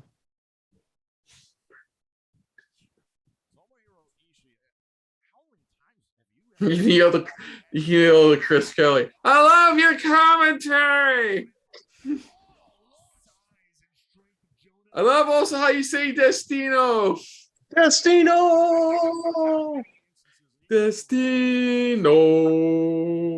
Got him. My biggest worry with the Forbidden Door event is that a majority of it's going to be the guys you've already seen in the New Japan guys you've seen already in America, and not the guys who haven't really come to America yet. We'll see. I just 'Cause, want like, to see this some. is- I just want to see some cool dream matches. Because this is like, it's like less than a week. The Forbidden Door event is less than like a week after Dominion.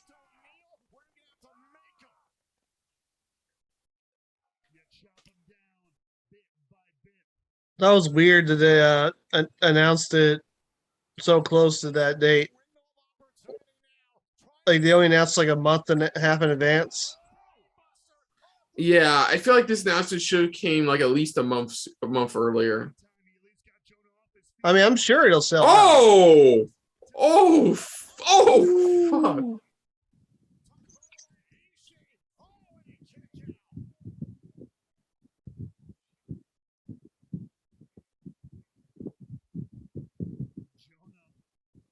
It's been a great show so far. Yeah. Just like Impact's always delivered for me for the past few years. And I don't have to watch it every single week. I love that part too. It's a good show. It is, but Do you have do do you have a Roku? yeah, I have it in Do you ever watch like the Roku free to watch channels?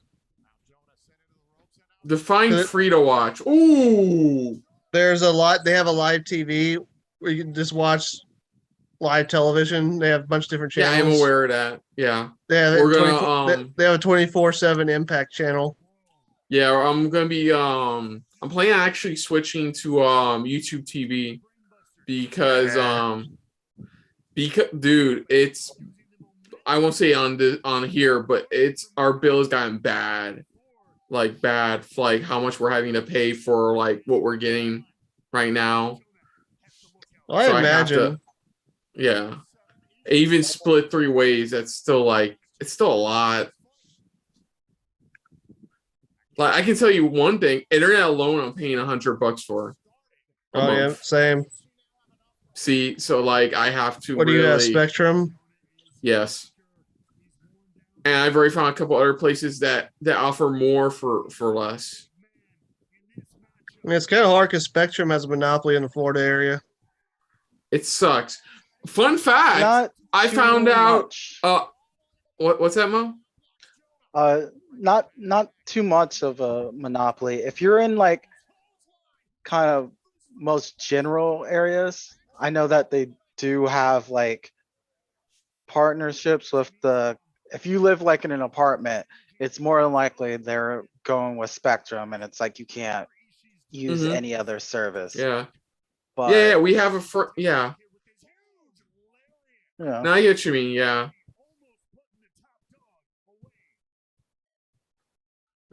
No, I found out that this house does not get AT&T fiber, but an old place where a friend used to live, not even like 2 minutes away, not even a minute away, can get fiber.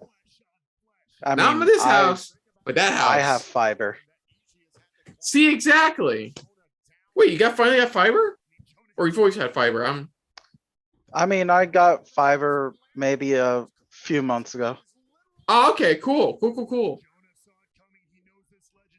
I mean, I'm just happy it's finally getting to the Central Florida area. Oh, vintage Ishii. Okay, Michael Cole.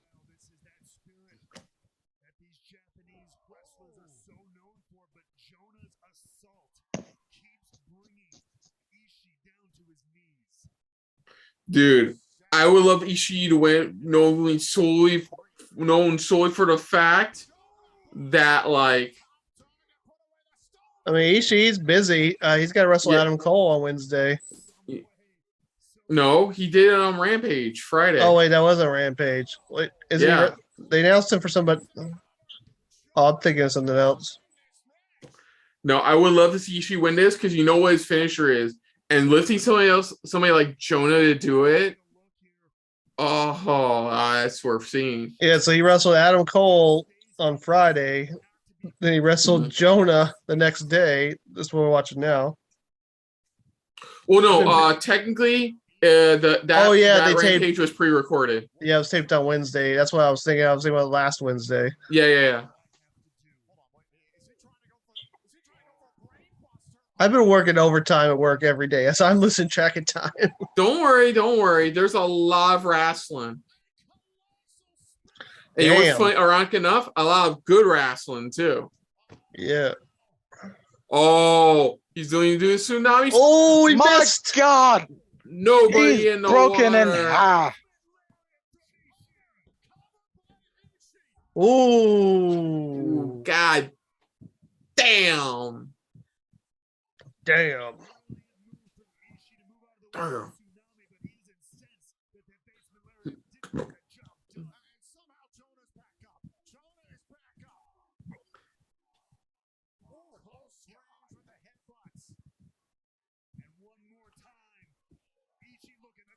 Is he going for it? Oh. One. Ishii won. Pitbull. You. Wow. I didn't think they were going to go with Ishii. Which I don't mind. I like both these guys, but damn. Yeah, boy.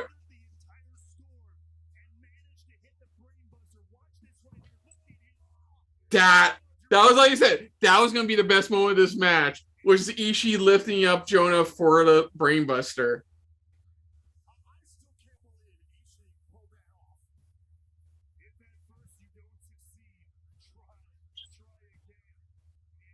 Yeah, that was just as hard. I was just big beefy man, just like punching each other in the chest.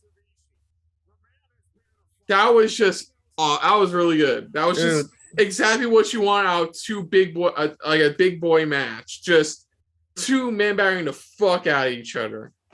And apparently, Ishii even like a year or so ago had a standout match against fucking Keith Lee.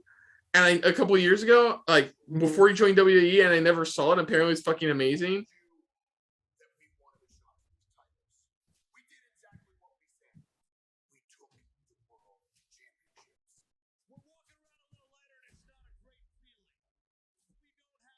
So they're Anderson and Gallows are Bullet Club again? Nick? What's that? So, sorry. So Anderson and Gallows are Bullet Club again? Yeah, they joined when they betrayed God.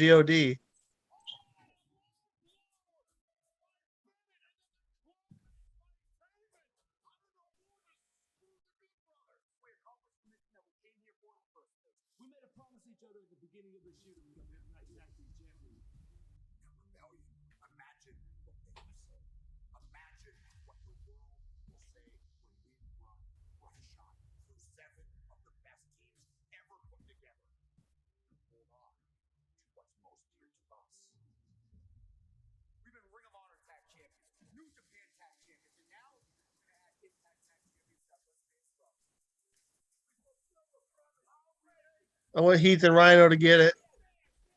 Yeah, sure. Cool. Then we have that Swiss cheese cracker party. Oh no, was it canned cheese, aerosol cheese party? Man, it's gonna be 8 teams. Anyone can win this. 8 teams, and it still sounds like you're saying 18. And we got 3 mystery teams. That's bad. I guess it's gonna be it's a gauntlet match, I guess. They're gonna explain the rules.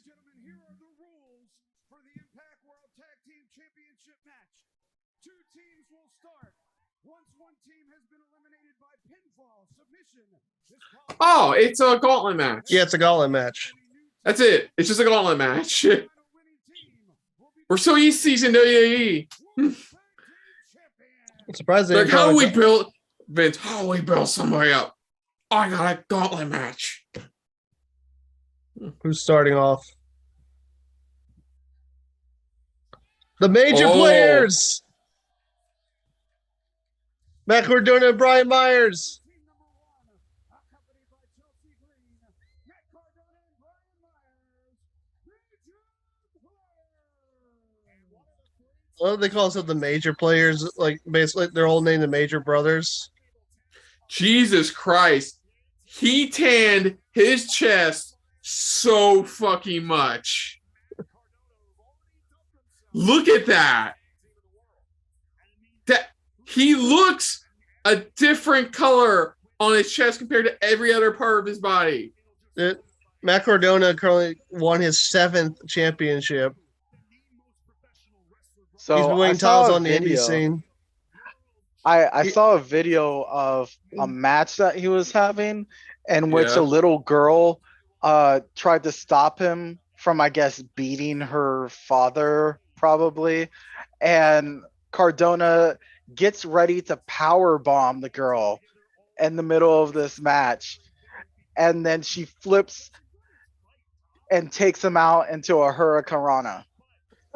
Oh, And wow. this little girl was like maybe 6 or 7. That's vintage Kenny Omega and DDT.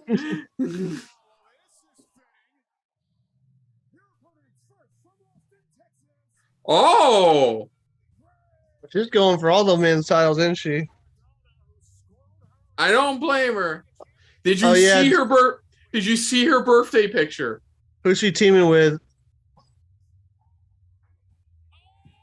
Oh, Oh, Morrissey.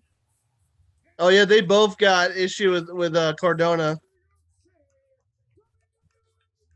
What an interesting tag team. No problems with it whatsoever. Yeah, Cardona cheated to take Digital Media Championship away from her. Yeah, Cardona currently holds 7 different championships right now. He told indie promoters to stop booking him against their champions because his baggage is getting too heavy.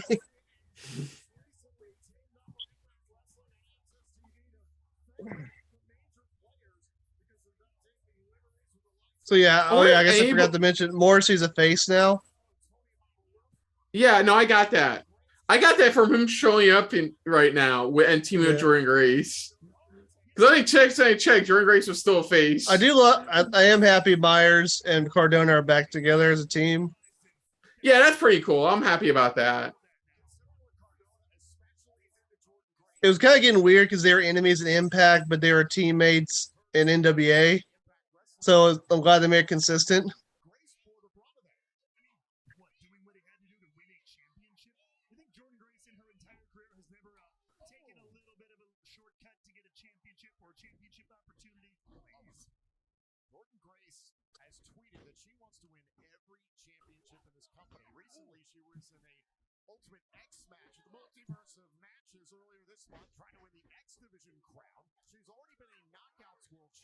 She's like a mini China. She's going for all titles.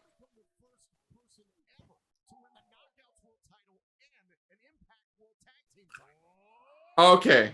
I was about to correct them, but okay. They said tag team title.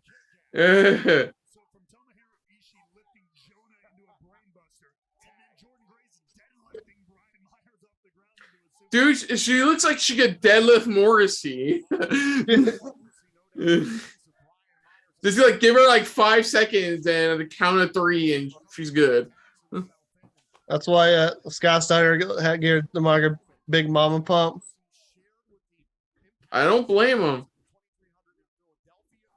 Jonathan Gresham's a lucky man.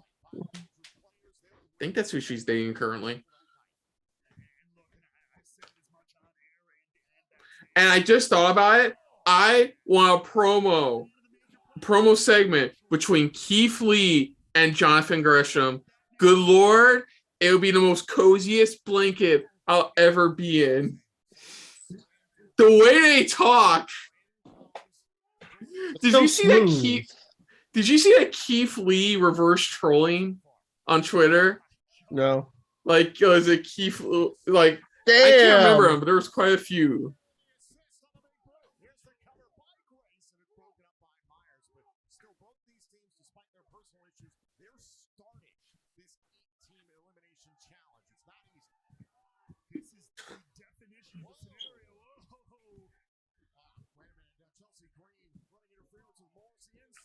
Oh, they cheated again. Oh, motherfucker.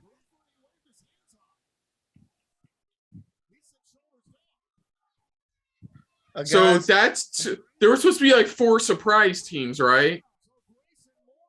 3, 3? 4, 5, 6. Hold on. Yeah, there was only Yeah. 3 no names, Okay. which means that the 3. major players are going to be out because even though they just won that match, they just took Oh, go damage for it, from whoever girl. It gets worse. the. Oh,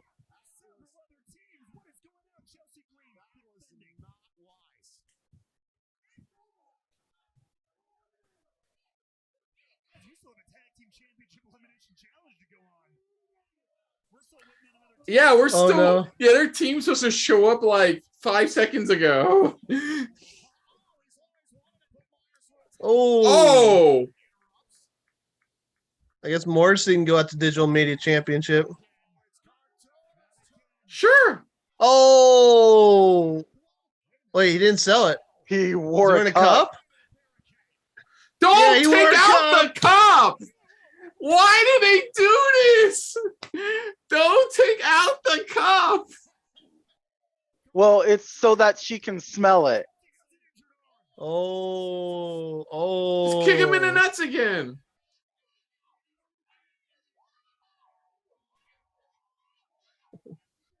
Oh, no. Oh, Oh, no. Oh! No. Through the table. Dude, this is only the first part of the match. They still have to wrestle the next team that comes out. Yeah, Morrissey. Man, Impact's showing they know how to book Morrissey better than WWE ever did.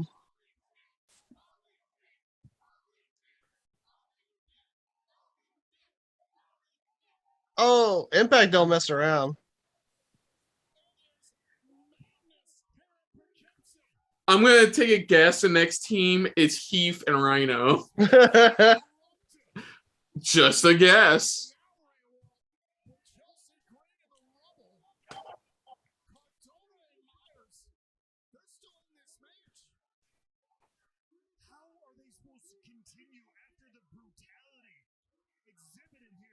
Brutality tag. Oh, no, it's the the Good Good Brothers. Brothers.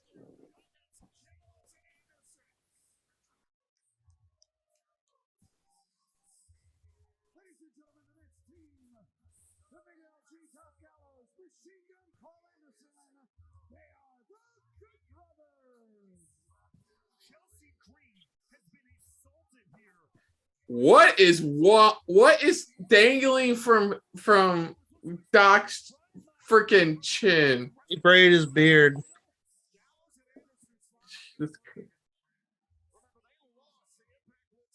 Where's the scissors? I need the scissors. I just that's bothering the fuck out of me. Like just snip snip, you know? You want to go up to Doc Gallows and cut his beard off? I mean, yeah, be quick. Just run. And then your ass going through a table. Even then, I would say, worth it. Worth it. Looks so much better. Man, poor Major Brothers. Oh. Woo. Major players. I said Major Brothers. Don't you can still say Major Brothers, dude. He's not gonna sue your ass. For now. For now. Oh no. Magic Killer. Magic. And That's it. Bye. Uno, dos, tres. We still have one mystery team left, so. Dude, if FTR comes out, I'm losing my shit. Fuck, if Blackpool Combat Club comes out, I'm done. Nah, that's not gonna happen. I know. A man can dream. Who's the next team? Who's next?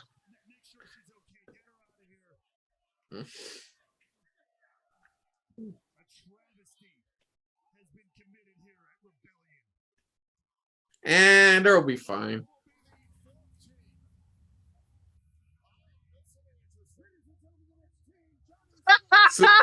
So that's the other third surprise team. Giant Swinger and Zicky Dice.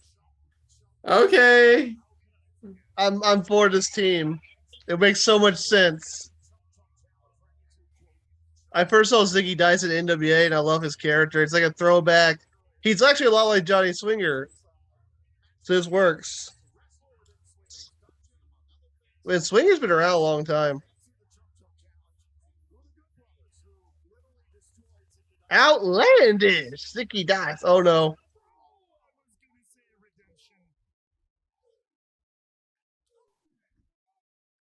So this is, let's see, one, two, Ziggy three. Dice This is a former this NWA is team television number champion. Yeah.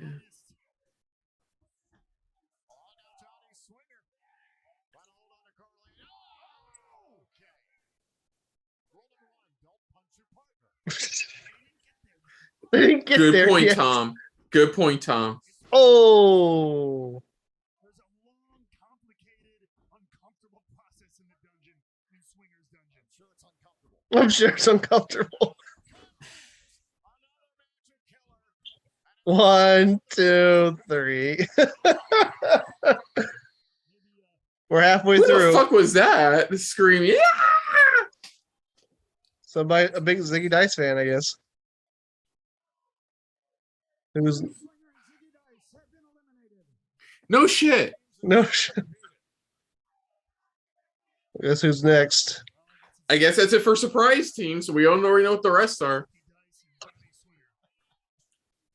all right. It's a learning curve. There's a process here. The question is now, who is the next team to enter this championship elimination challenge match? The Good Brothers, they want their tag team titles back. They will go through anyone to get them. Yeah, Rich Swann and Mac. Turn of the Mac. Return of the Mac. Return of the Mac. I wouldn't mind this team winning either. If Swan and Mac win, Rich Swann becomes a Impact Triple Crown champion.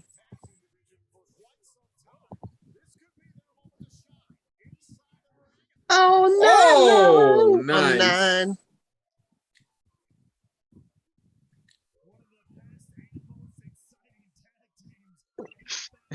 Swan's going crazy. Well, last year Swan lost the Impact title to Kenny Omega, so let's hope he has a better year.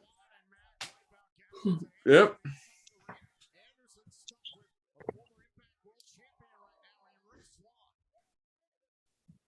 you know what it's like to be in these style of matches. One of the Good Brothers experiences now is it's team after team after team. Well, you gotta pace yourself. That's one thing. This is the definition of one of those situations where it's not a sprint, it's a marathon. You gotta make sure you put your opponent away, but you also have to save some gas in the tank for your next one. And 3 more teams still to come. Yeah, go Swan. Woo!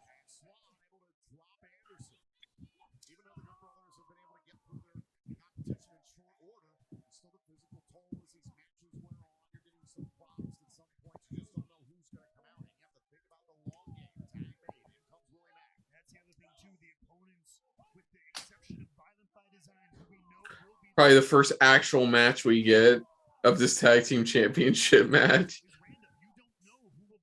The first one was a match. They just cheated.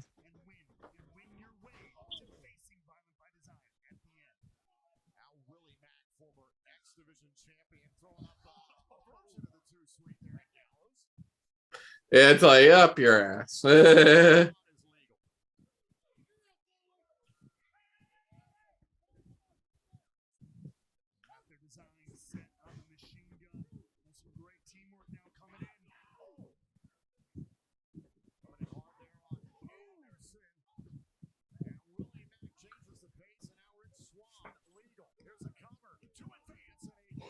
Mm. Rich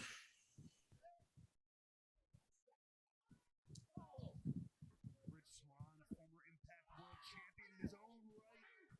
Looking to add some tag team gold to the resume, but Carl Henderson taking the tactics he's known and used for years to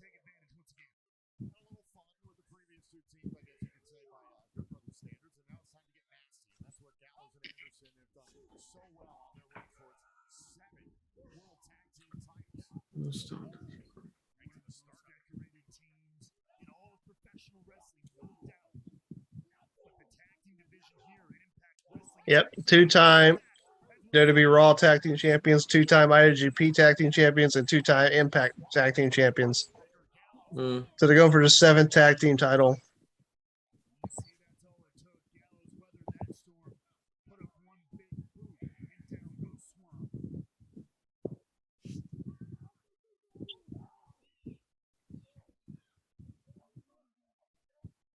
You hear these clubbing rights and lefts from the big LG. Swan is getting shellacked. Yeah. I think I heard, I don't know when it was, like the Good Brothers re-signed with Impact. They did or didn't? I think they did. I don't remember when it was, though. Yeah, I'm glad to see people are sticking with Impact. Because people are like, oh, everyone should go to AEW. It's like, there's other options. You don't have to go to WWE or AEW. There's Impact, NWA, MLW. Those Impact World Tag Team Championships, and it's looking good right now. Stalling suplex, all the blood rushing to the head. Here's the cover to advance, and a kick out by Swan. See, wasn't that? He was right there, ready to make the save if necessary. This is an opportunity Gallows and Anderson want to continue to exploit. If you can protect Swan from making a tag to Mac, Gallows Ooh. field day here with a much smaller opponent. And it's tag team 101. We cut the ring off, cut it in half if we can, if not more so. Really keep control of your more beaten down, weaker opponent. It's the little things with the Good Brothers. Yes, they love the party. They are rock stars everywhere they go, but they are as I like a rock. I like a rock star.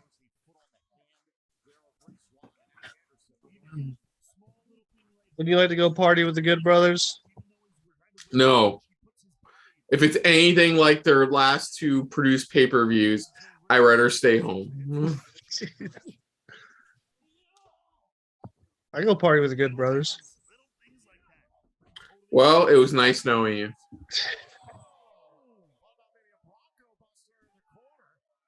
Yeah, he got something busted. Oh, he busted his Broncos.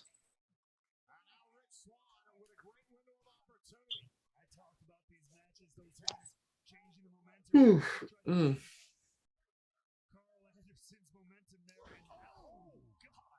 Nice.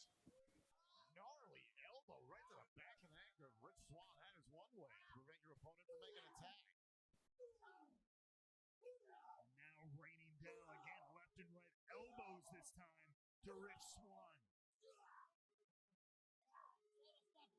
Team elimination challenge match for the Impact World Tag Team title. Still 3 more teams have to compete in this. So if you're Swann and Mac, or even Gallows and Anderson, Yeah, so we got Yeah, Bound so by the- Design, Heath and Rhino. Heath and Rhino, and Bullet Club? No, wait, no, it's Bullet Club. who am I not? Thinking of?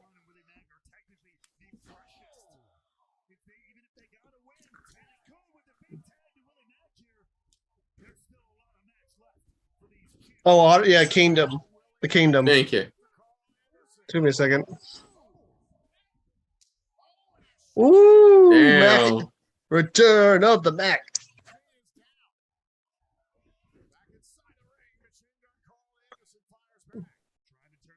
I love Willie Mac. Oh.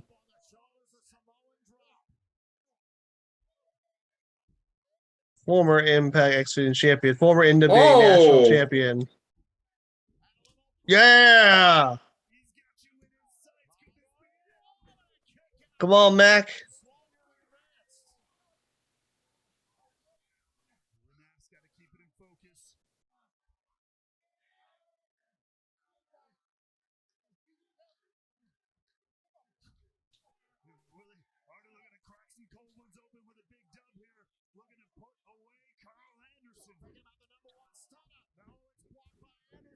Oh, spine buster. That was a nice spine buster. 1, 2. Oh, yes. Come on, Mac. Both their tag team partners are down, so Anderson and Mack continue to go at it. Come on, Mac. Great momentum shift here from Carl Anderson with the huge spine buster on Willie Mack, and once again the Good Brothers in firm control. Mm. Could it be time for a magic killer? Trying to set it up. Great swat attacking Anderson. Great. Oh. Oh, damn. Oh. Oh, damn. Oh. Watch out, Mac. He's still Anderson in the ring. Oh. Oh. 1, 2. Oh. Damn. You gotta hit him with that number 1 stunner. Carl Anderson showing you why he is a multi-time tag team champion across the world. Apparently, a few years ago, Mac had a WWE trial, but they said he was too fat. No. You gotta do it like Scott Steiner was judging a tryout. You gotta say it. He's fat. He's fat.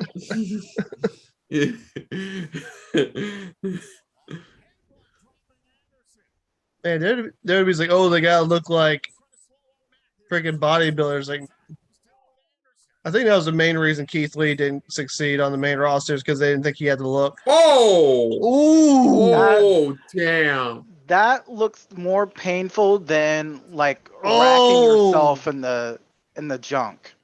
Yeah. Oh, damn. I think, sorry. As much, the Good Brothers going to take this one, too. Magic Killer. 3 teams in a Well, row. I mean, I always thought that they were going to take this matchup too, but Mhm. the fact that they actually had a match is what I would have wanted. Yeah. They had to earn that one. So who's next? We got Heath Rhino, The Kingdom, and Violent by Design. I would assume it's either gonna be Kingdom or who's the current champs? Violent by Design. I have a feeling They're going to be the last. Violent by Design is going to be last. I think next up is gonna be Heath and Rhino. I think no. Okay, no. The Kingdom. Kingdom. Oh, they're bringing out Honor No More with them. Oh, wait, no. Wait, what? Where are they?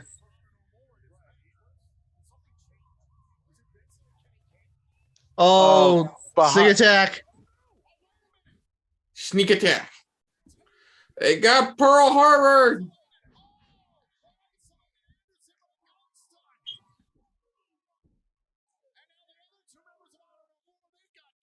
Man, so what do you think about an Honor No More Bullet Club feud? Oh. Raph, damn, you weren't watching. Wait, what? They held his feet down. No, I didn't see anyone hold his feet down. It That's not looked the like point. Mo. Kenny King held his feet down. That was Nick, that wasn't it. The match didn't even really start. This part of the match. The match starts as soon, I guess at this point, as soon as they get in the ring, but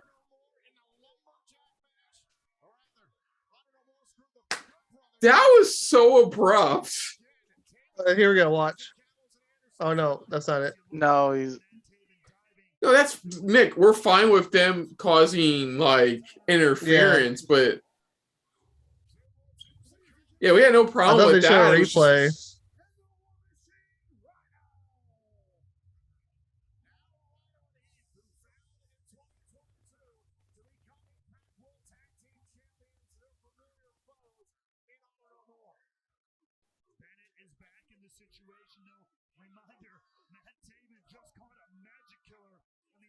All right, so one of these teams will face the champions. I think it's going to be Heath and Rhino versus VBD. I can see the Kingdom winning too.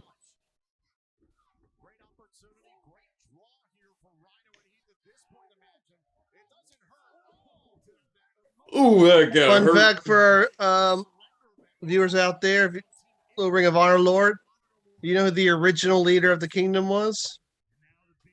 Who? Adam Cole, baby.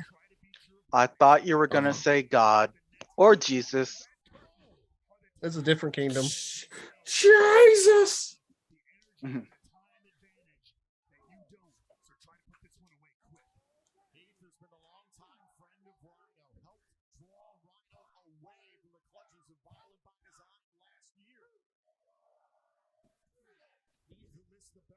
That was 9.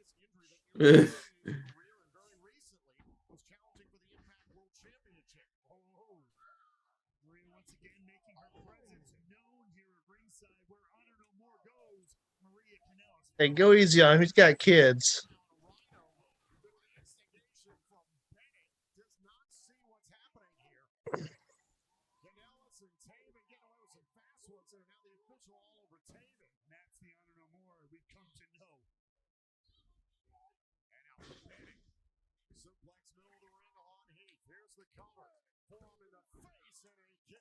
Am I the only one who really liked Mike and Maria's WWE theme? Yes. The only thing that I remember is that there was some promo about them coming soon and how they were in love, but then And then they I made didn't Mike a see cuck. anything after that.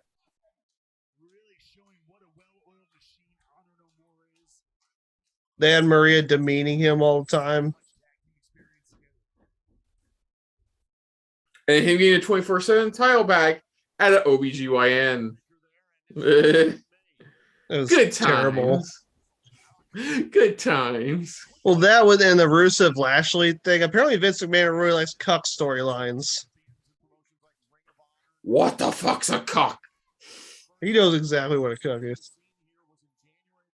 I think he does it, but he doesn't know there's an actual term for it. I'm willing to believe that. Ooh.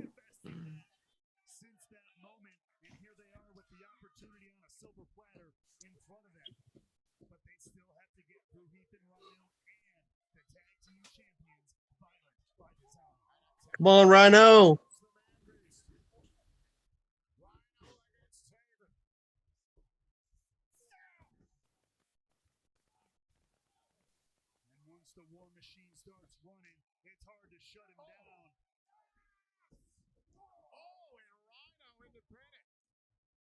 Ooh.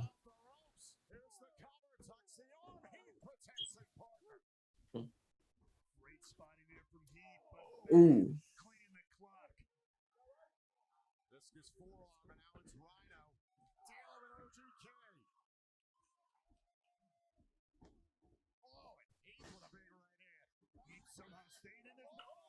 Oh.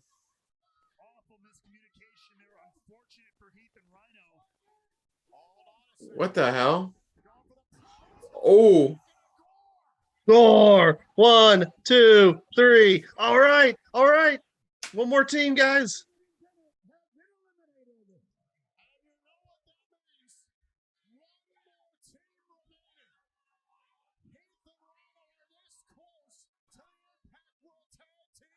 Come on. One more team.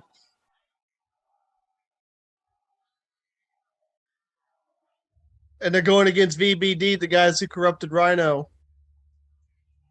Oh, this is long-term storytelling here. Full circle if they win it tonight. Yeah.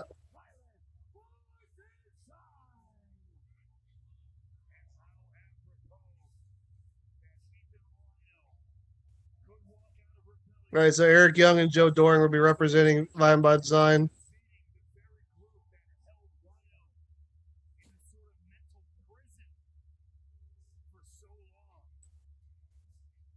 Full circle, baby. Just do it tonight. Full circle time.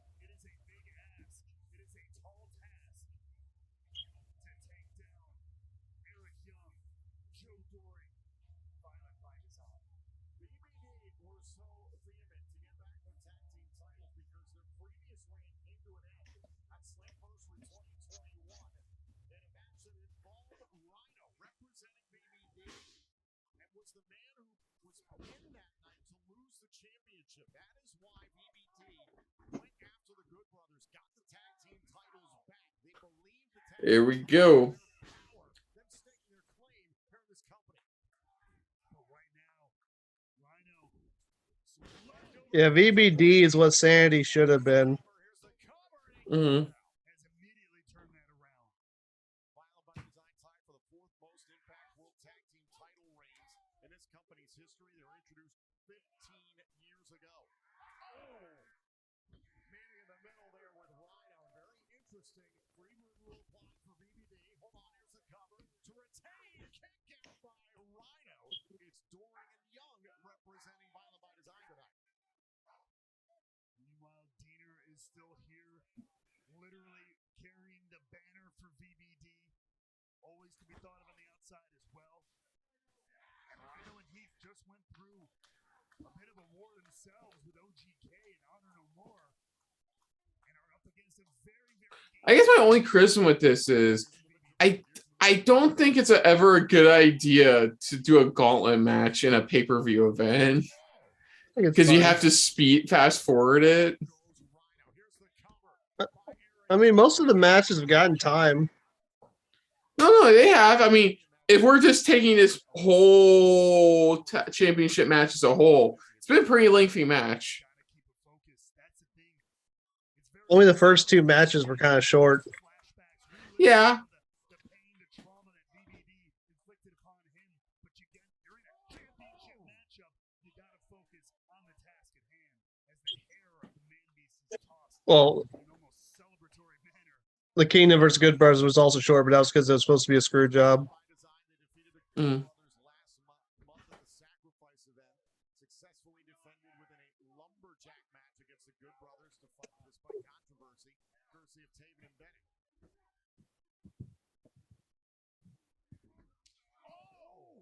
Nice. Get him, Rhino. Eric Young was talking some trash to Heath there, allowing Rhino just enough time to recover, and as he's fighting back now.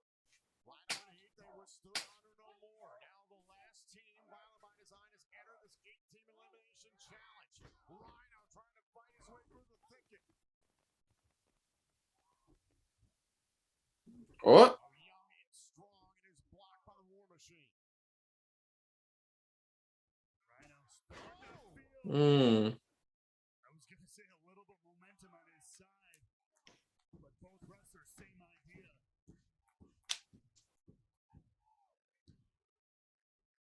now look at where Rhino is. Makes the tag to Heath. Heath into the matchup goes after Eric Young. Heath relatively fresh at this point. But he has still been in another matchup prior to this. Nice. He is fresh. Cover to win the titles and a kick out by Young. Eric Young staying in this one, keeping the championship around the waist for now. Wanting to close this out. Oh, wait a minute. Let's go for a pile driver on Young. Oh, insult to injury on the way there. Whoa. Wake-up call. Wake-up call. It looked like a zigzag, but sure. On the foot. Oh, damn, Diener. I can only imagine Diener put it there. Well, now that we didn't see that on camera, that's a big assumption. Oh, damn. Is the lariat Joe Doring just gave Heath. Come on, Heath. Kick out. Young the cover and a kick out by Heath. Nice. And if there's one thing we know about Heath, it's that he has heart, and a heart that beats. But how much more is left in the body of Heath? Rhino, as you see, nowhere to be found. Can't even make a tag. Oh, Young out onto the apron. Great recovery there. Oh, Ooh. nice. Reigns with a power slam to win the championship. Cover broken up by the Monster Door. God damn. And one monster brings in another. Rhino coming to meet Doring in the middle of the ring. And down goes Doring hard. Oh, hold up here, Rhino. Gore, gore, gore, gore, gore, gore, gore. Watch out, Rhino. That homeless drifter is gonna trip you. That's a former All Japan World Champion. Jordan picked his spot as soon as Reina was going to go for that door. He grabbed the leg, and now it's back to Ewan. Oh shoot! Wait, what? That was a okay. That was weird. They backed into each other. Oh dang it! Don't always go for the power drive. No, no, no, no, no, no, no, no! Damn it! Fuck. Yeah, they came out last. Withstand what? What was that on commentary? Withstand what? They were the last team. I mean, I liked it, but He just said they benefit for coming out last. you just contradicted yourself, Tom. They'll have they'll probably have the next Impact special is Under Siege. They'll probably have a rematch there. Okay, great. I mean, how many times can Heath and Rhino go for the It's the first time they've gone for in a while. The only other criticism I had is them clearly showing was Doring Diener? about to grab is Oh, it Diener or Doring? Doring. Grab Rhino's leg. I want Moose to be looking at a picture of Alexander's family. he's looking at something more precious.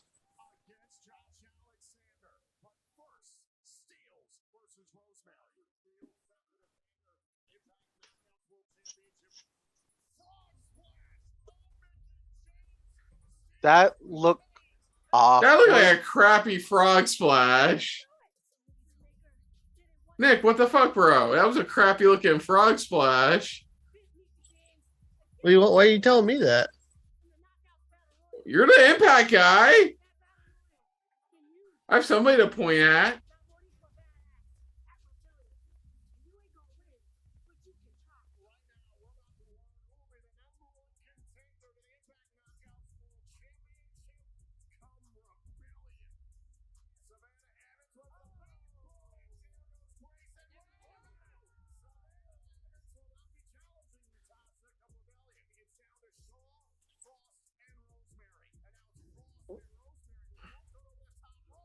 I really like Lady Frost.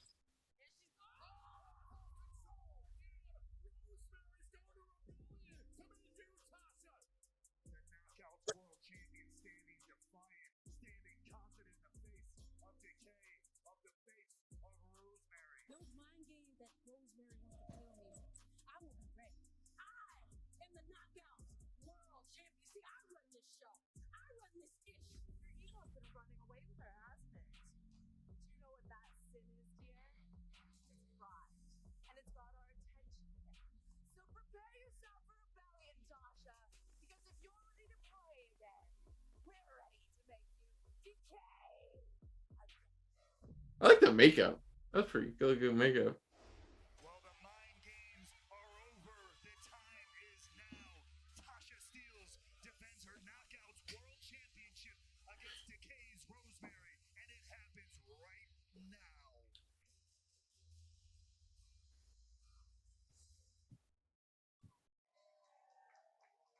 Someone close that door.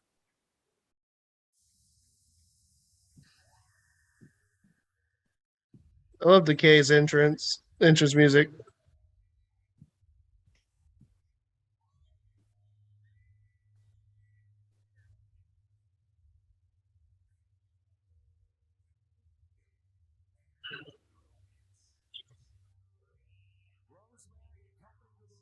Oh, I like those, like that effect with the woods.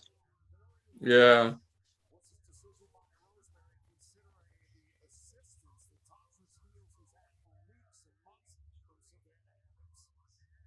Like she's just bringing havoc with her.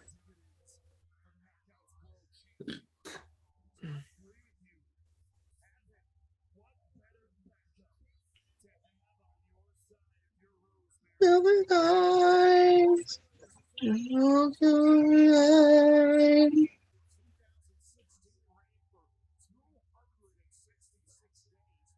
Wow. I think that's the third longest reign.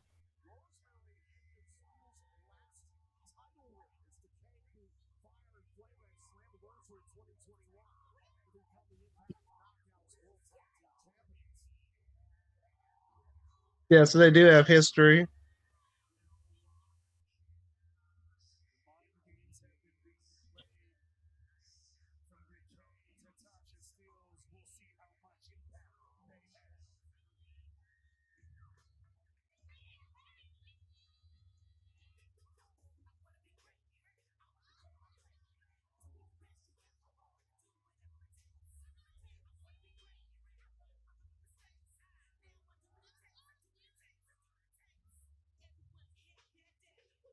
Tonight, Tasha Steelz is channeling Scar from the Lion King. Yeah, I was right. Okay, so Okay. you're right. Okay. I guess it's not from the Wiz. Fine. Fucking liars.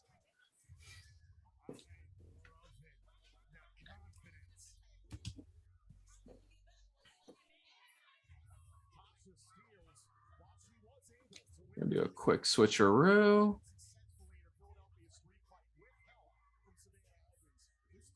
Oh.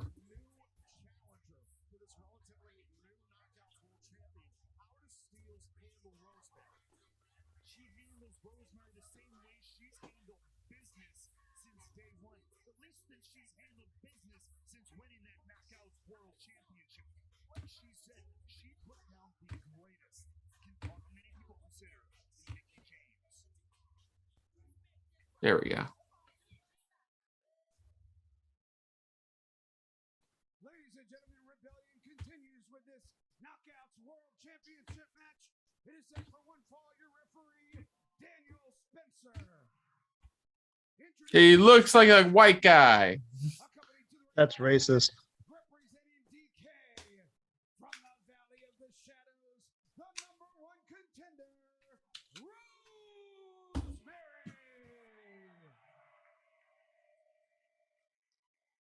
Yeah. Love Rosemary. Yeah. Her opponent accompanied to the ring by Savannah Evans from the Brick City. She is the defending. There we go. She's even from the Brick City. Come on. Couldn't be from the Wiz. Couldn't dress up like the lion from the Wiz. Nope. No, Sorry. she could have been claimed as from the Golden Brick City. Don't even have to add golden. If she's from the Brick City, dressed All right, up like well, a cat. everyone gets it. You really like the Wiz. You know, I haven't seen the Wiz in years. It's just, I just want to be right about You that's wanna what be her right? attire is. I just want to be right about it. Not that she's dressed up like Scar from the Lion King. Hey, Scar's my favorite Disney villain, so I'm okay with it.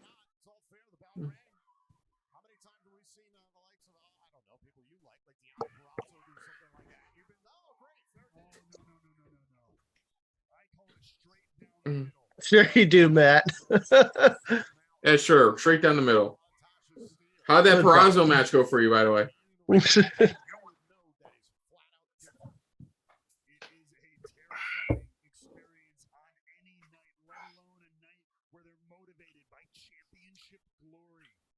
Rosemary is here at Rebellion. Now Rosemary, who's been a staple of the Knockouts division for the better part of a decade here in this company. Ooh, nice.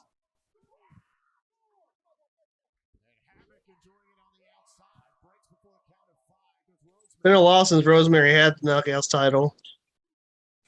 When was the last time she had it? 2017, I think. Wow, 5. Yeah, 5 years. Like I said, this is a focus. This is a fiercer than usual Rosemary right now. And Tasha Steelz, the Knockouts World Champion, should watch out as we blow it over here. Oh, going for a submission. Steelz. Oh, that was a pin, not a submission. I mean, there looks like a more useful submission than a pin. Oh. Oh, you want to complain about Savannah Evans? Havoc better know. Oh. No, don't get her disqualified. Don't get her disqualified. Oh no. You know, to be fair, he caught her with her hands around the champion's throat. I'm sorry. I agree with the ref on this one. He should throw out Savannah Evans too. Savannah still hasn't done any. Savannah hasn't done anything. Oh. The official could have easily just disqualified. So now Crazy Steve or Toros or somebody. Now steals for the ropes and drops Rosemary. Considering the gravity of this match, the gravity of the Rebellion pay-per-view event, the official, I believe, did the right thing, allowing this match. What do you thought of her? How long has she been champion? Couple months or so. What do you thought of her as champion so far? Okay. I mean, the standard's been set pretty high with Deonna Purrazzo and Mickey James, you know. I know it's a She- difficult hill to climb. I mean, they're trying to go with somebody new, which I can appreciate. Yeah.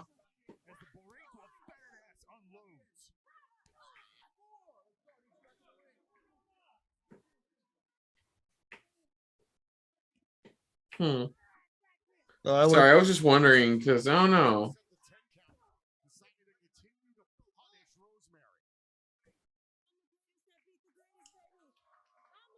I do love that line. The greatest that beat the greatest. I do like that line. be the man, you gotta beat the man. Yeah. Potato, potato, whatever.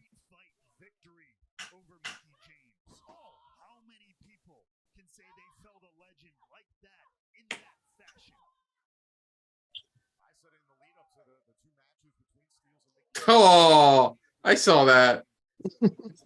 I didn't see it. What happened? Was there something obscene that just occurred? Yeah, you missed nothing, Mo. My virgin eyes wouldn't be able to handle it. No, they would not. Sure.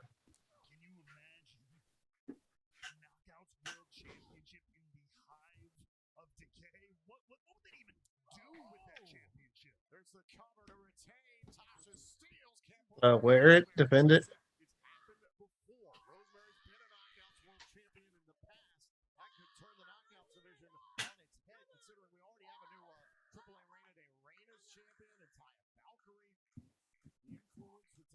I think that's what I don't like about the makeup. They could have gone further, you know?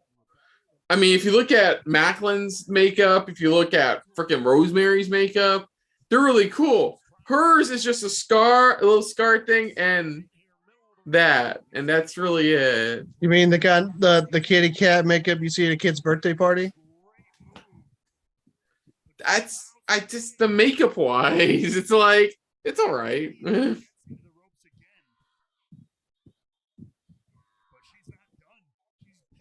I mean, it fits with her hair because she's got like the black mane like scar. Yeah, no, I agree with that. I can see why she went with it, but it's here that needs work. Then maybe you could be your makeup artist next time, Kristen. Nah, I'm good.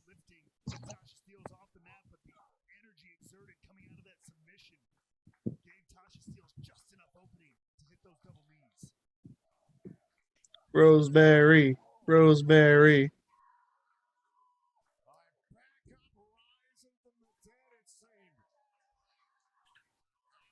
I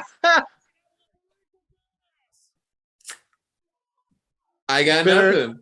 Mo? Bitter and ass. Anything, Mo? I got nothing. She decayed that ass. Okay, that works. I don't know what to say about that maneuver, Nick. He bit her and Beniqua's badass. She bit her on the butt, but the angle clearly showed something completely different. Rosemary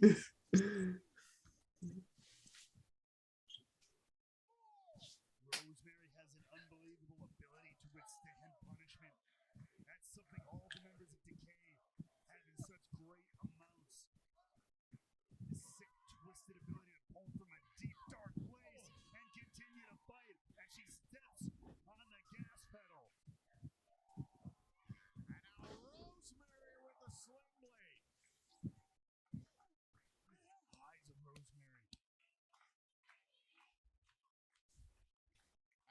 should smile on Rosemary's face and now crashes down.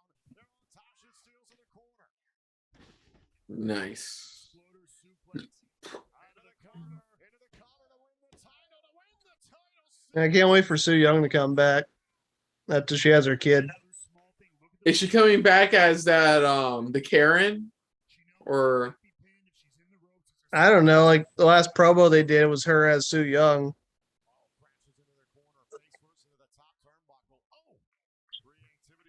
oh, she has a kid. She had a kid too. Cool. Congrats.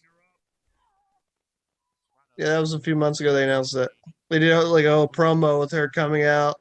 What was a backstage promo with her in full outfit with the pregnant belly, and she said, "Your time will be soon," and then went to black. Is she wrestling the baby or is she wrestling pregnant? What? No, she's not wrestling pregnant. Is she wrestling? That must mean she's wrestling the baby then. Very interesting match. Ooh.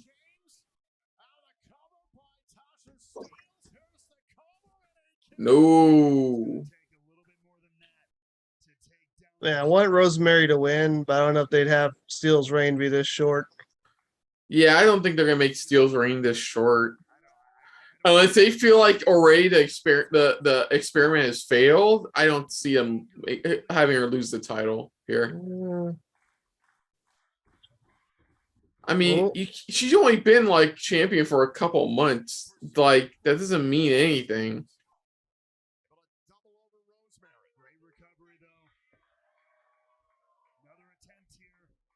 I mean, Jade Cargill has been wrestling for over 30 matches, and like she's still champion. Fortunately, yeah, that's still debatable to this day. Now they gave her a heel stable. The baddie section. I love it was just random people she got off of Twitter, and then it became just women's wrestlers they're not using from their women's division. Like I said before, at least Kira Hogan's being used. Oh no! Referee, turn around! Ref, turn around! Oh no! Savannah on, ref. interfered. What a shocker! Ah.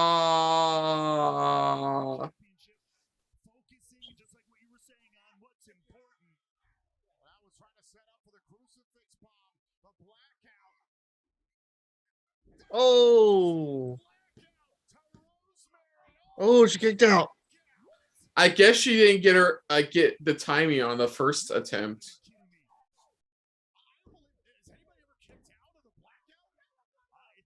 I mean, all Savannah did was big boot her.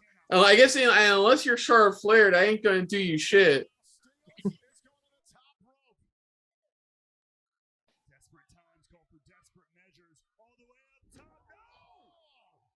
Nobody Rosemary. Nowhere in the pool. That was a slightly Referee, better referee.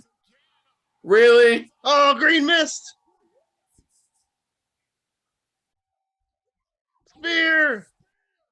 Think it? 1, 2. Ah, damn it. Nope. Nope. Come on, hit her again. If you had the ability to green mist somebody in the face, who would it be? I think we all have the ability to do it. It's all a matter of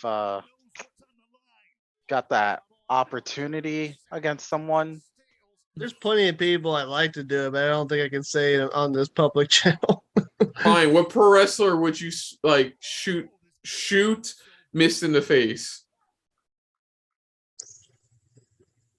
Like, hi, great fan. Probably MJF. Man, she took a cane bump on that one. Oh. Okay, cool. She botched a couple times. I'll give her this. At least she actually did it on her own. Savannah didn't do shit. She tried twice and failed. You're a bad heavy if you can't get the job done for your your boss. Yeah. Well, she took that miss that was probably meant for Tasha Steele. And that match was She botched a couple times. yeah, like I said, they had to redo the blackout Oh, because here goes Havoc. it looks like she wasn't in like position for it.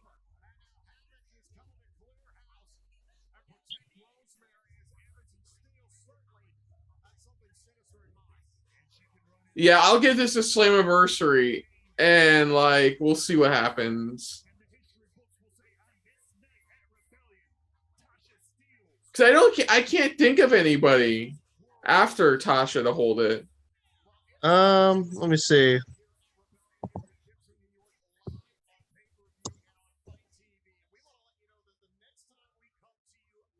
Ooh, the Under Siege event.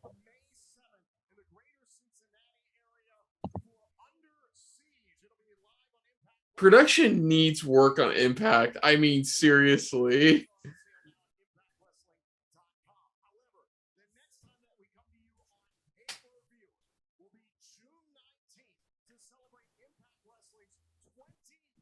Oh, please, no. Did he say June 19th? I'm pretty sure I heard June 19th. Why? What's wrong with June 19th? The week before Forbidden Door. Oh, they're going to Nashville. Going back to Nashville. Yeah, it's their 20th anniversary, so it makes sense. Impact made 20 years, guys. So Slammiversary's in June. Okay, I forgot about that. Well, it originally was in June, which is when TNA debuted, but they moved to July in recent years. So they put it on June this year, so it actually is on the 20th anniversary. Oh, this sucks. We got Slammiversary one Sunday. Next Sunday, following Sunday, we got freaking Forbidden Door. Jesus Christ. All right, main event time, guys.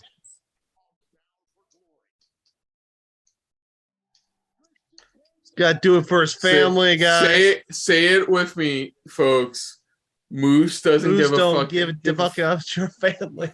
Fuck about your family. Oh man, when we watched this happen, we were like, no. Yeah. I loved it. I fucking loved it. I think this was one of most favorite moments of wrestling last year, period. Would you say that, Mo? You know, it's all I remember about last year. I thought you remember.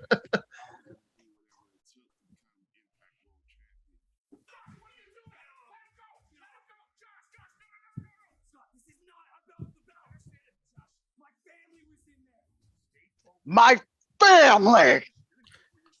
They had my. Oh, that was a good back match. my son. Carry back my son. That match with Suzuki was so fucking good. I'm glad Charlie Haas is back and doing better. I think he got injured again, though. No, he got concussion, I think. Charlie Haas. Doesn't he have a brother?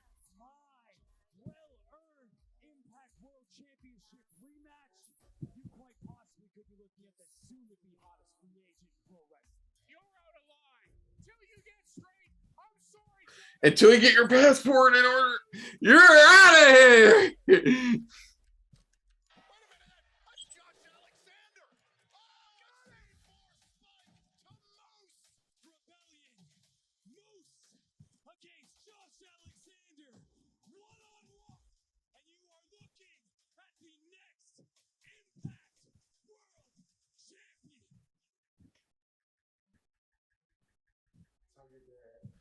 Oh, he went to the house. He went to the fucking house. Oh, Wendy.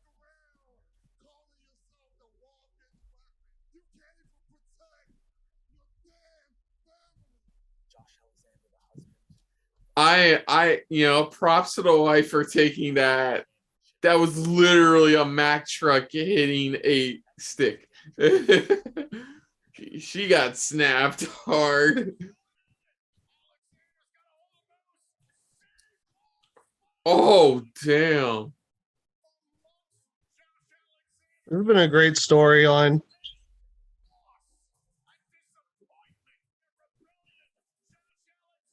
Man, I can't believe it's already been 6 months since Bound for Glory. Time flies. Yes, time flies when Impact Wrestling has some good quality stuff. Mm-hmm. Here we go.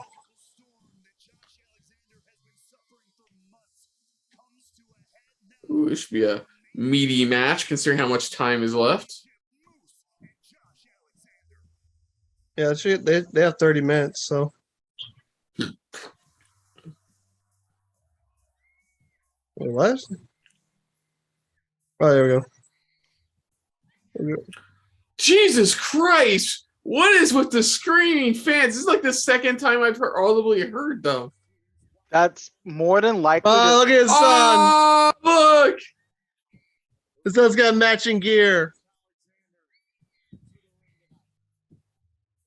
That's adorable. Now he's gonna. Now Moose is now really he's gonna lose, right? Now In front Moose of is his really kid gonna show. again. It's crazy how often they're doing this to him. He's really gonna put the nail in the coffin with the phrase, Moose really doesn't give a fuck about your family. So power bomb that kid into submission.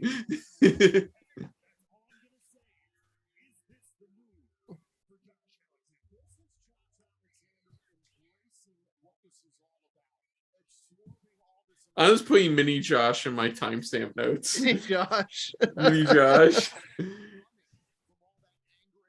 No, I'll put mini walking weapon. Mini weapon. Mini walking weapon. You call the son hand grenade.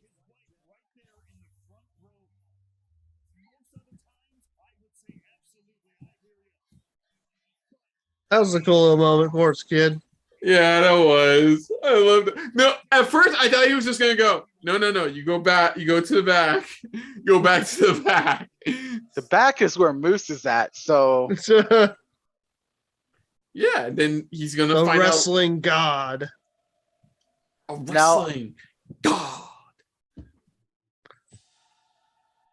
the reason I was only able to make that image that I have because of the fact that we're doing this after the event. Yeah. So I was at least aware of this one segment. Yeah, I was wondering because I was gonna say you should put wait, who can you move your head? Whose face is on Gohan? His kid. Okay. Yeah. No, that works. I still think that works. Probably maybe we'll swap the faces. But like No, because it's father and son.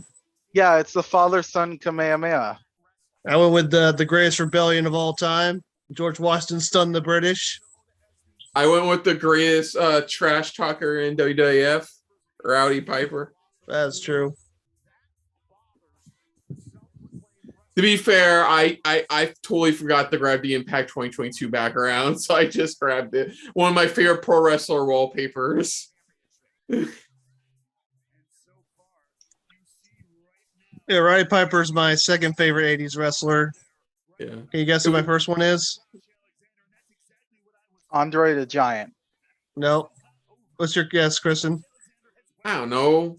Hollywood Rock? Oh, yeah, the Macho Man, Randy Savage. You mean the Macho King? The Macho Man. Yeah. He's got you for 5 minutes. The two other backgrounds I was considering using, it was the Pro Wrestling NES cover. And what was the other one? My yellow shirt, the SMB3 Daniel Bryan Yes shirt. But both of those were heavily centered, and I would have taken a majority of it. At least with this, you got his phrase, Roddy's face above. Yeah, main event time, guys. Oh yeah! Oh, Yeah! If we do it right, we can get under midnight. I can dig it. And poor Brian Hebner gets booed just because of his last name. It's a No, he got- Hebner. Get him. No, remember, Hebner. Alexander believed Hebner was the reason he got screwed over of his title bound for glory. Well, They yeah. showed that in Hebner the hates promo. Canadians. All Hebners hate Say Canadians. I'm surprised they don't have one of those shirts for like any member of the Hebner family Like of Hebner. referees. Oh, Like he that did. guy- He did have a shirt that said Hebner screwed Brett, and he had a shirt that said "Yes, I did." I was like, that was great. Moose changed Josh Alexander's whole world in 2 minutes and 37 seconds.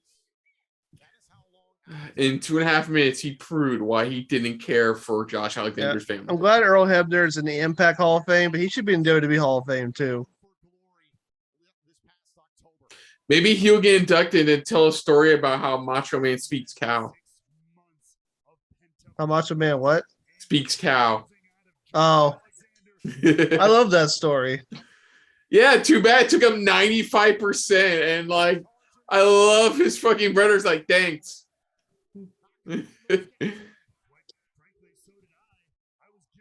Here we go, guys.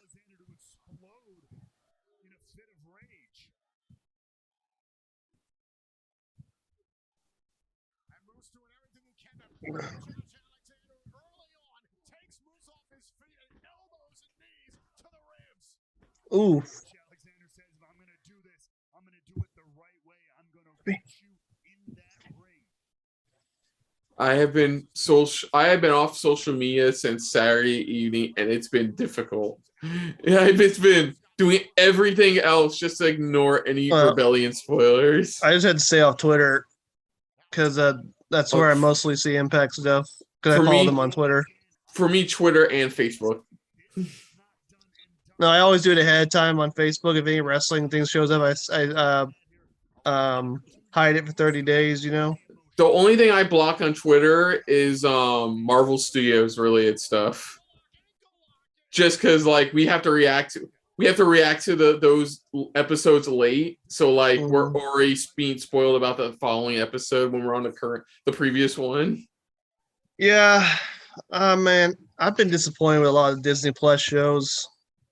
It was because they throw a million shows in your face and go, watch them all. No, I thought WandaVision was good until near the end. I thought Falcon and Winter Soldier was shit. I thought Loki was good until the middle. Wow, you really just went, I like this, and then this happened. I like this, and then this happened for all. I didn't like Falcon Winter Soldier at all. I'll admit the finale for Falcon Winter Soldier wasn't great. I love WandaVision. The only problem I have with the finale was like the third act the final episode was so third act MCU film. Yeah, it was. I like Loki overall.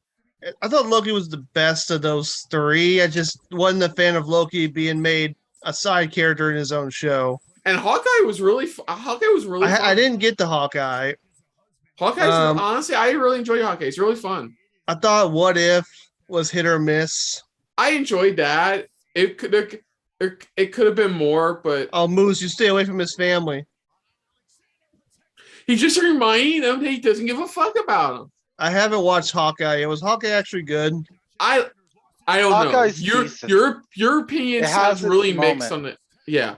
Your opinion sounds really mixed. So all I'll say is I enjoyed it. Me and my brother enjoyed watching it. Like finale, it was like fine. My only criticism. I'm waiting until Moon Knight's over before I binge it, and I'm hope Moon Knight's good because I love Moon Knight. I have been really enjoying where to go with Moon Knight. I have. And it's only 6 episodes too, so. What episode are they on now? Wednesday, this Wednesday, as of this recording, this Wednesday is episode 5. Okay, so it's almost done. Yeah, it's almost wrapped up. I thought it was episode 4. No. This Wednesday's episode is episode 5.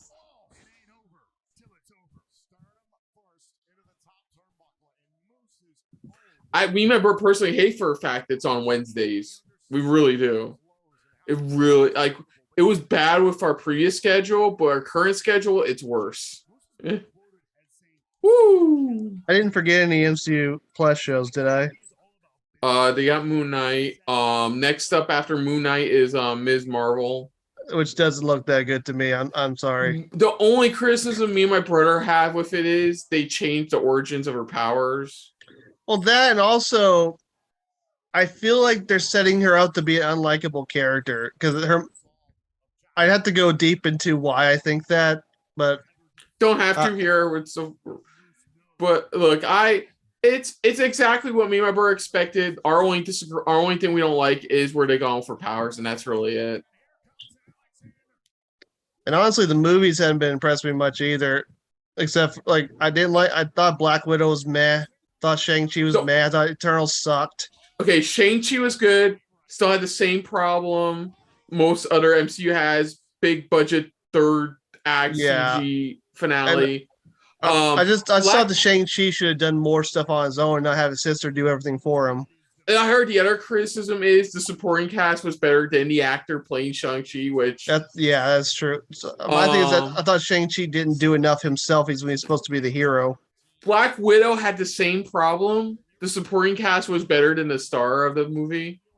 Well, you've seen the character Black Widow on so much stuff by that point. Yeah. And the antagonist and Taskmaster was such a waste. That's why I hate Black Widow, because they were Taskmaster. And they were being played by really good actors too, and they didn't do shit with them. No, they shit all over Taskmaster, in my opinion. Honestly, it's my least favorite film of all the MCU films, honestly. Like my least favorite's Captain Marvel. Captain Marvel, for me, the problem with Captain Marvel was it was too 90s. Well, no, that wasn't my problem. My problem is that Captain Marvel didn't even go on the hero's journey, and she was an unlikable character. I didn't hate her. I thought they could have done more with her. She was smug, and she didn't learn anything. Oh. And that whole thing with Nick Fury and the cat was stupid. I didn't mind that. That fucking didn't bother me. But I was happy that Spider-Man was good. Spider-Man was really freaking good. Spider-Man's now my favorite Marvel film of all time. I love what the producers basically said about the ending, what basically he does. And they're like, we're going to figure out that in the next movie. Yeah. I'm hoping I hope to God Doctor Strange is good. Sam Raimi, I love me some Benedict Cumberbatch. Yeah, but apparently America Chavez is gonna have a big role, and I don't like that character. I'm all for it. Introducing younger talent into the MCU is always a positive. Yeah, I just wish they were better written. Like, I think Mo can agree with me. Like, Haley Steinfeld did a great job as Kate Bishop. Yeah. Yeah, and I didn't mind her. All of that will just eventually lead to the Young Avengers. Yeah. That's what a lot of people are they've introduced all of them except for Hulkling. Don't necessarily need to. No. But honestly, Nick, though, Moon Knight, I love Moon Knight as a character, so I hope it's good. I've liked it. They stick with his dissociative identity disorder, and it's really clever where to go with it. I just heard that they made his Stephen Grant persona too wimpy. It's not that he's wimpy. They just made him as Homer Simpson would say, a nerd. They just made him a big old nerd in this one. Like, I mean, I'll judge it for myself. I think, but for me, I still need to watch Hawkeye. But honestly, this phase of the MCU, the only thing I actually really liked was Spider-Man. So far. I mean, the biggest plus I can say, Ethan Hawke is fucking great as Arthur Harrow, the antagonist.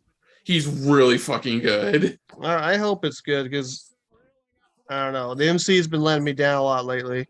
I think you'll enjoy it, but that's just my opinion. You're saying you're mixing on a lot of the MCU stuff, so let's get back to his wrestling match. Yeah, it's been really good. Josh it's been really good wrestling match. Yeah, Alexander's been stopping a mud hole in his ass and walking it dry. Yeah. Well, Alexander is being fueled by Tim Hortons right now, the official drink of Canada. Truly, Canadians' lifeblood.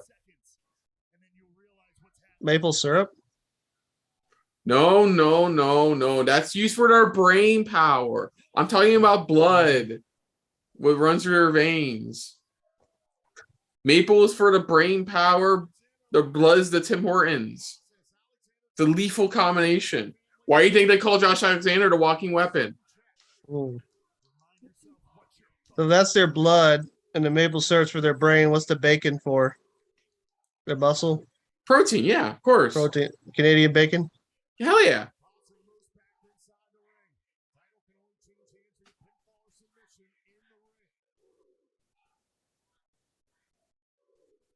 I like the crowd. I love that walking weapon. Moose sucks. Josh. 3 chance in 1.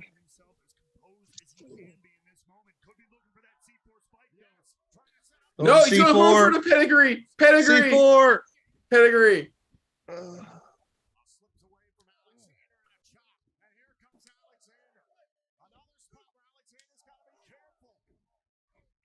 I like Josh Alexander. I look at him, and there's a height difference between him and Moose, like a slight height difference between him and Moose. But I feel like he could kick his ass. That's how amazing they've built up Josh Alexander. He's a great wrestler, and he's taller than he looks. Yeah. Like, what? Like I mean by that, it's like when you see him with bigger opponents, but you realize he's actually pretty big himself. Like that's like me finding out like I'm roughly the same size as Bryan Danielson, the same height. Mm-hmm. Yeah, I think he's around like 5'7", 5'8". Oh, I'm taller than you then. I'm very close to 6 feet. I'm about 5'11". I'm 5. Vintage name redacted.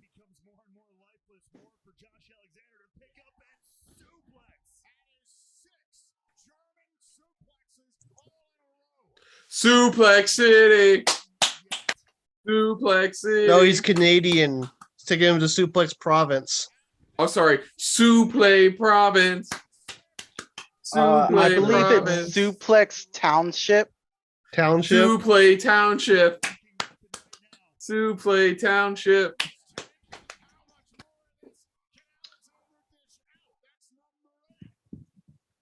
I think one more, and then one more suplex, s'il vous plaît. Oh, 9 suplex. One more. Hit him with 10.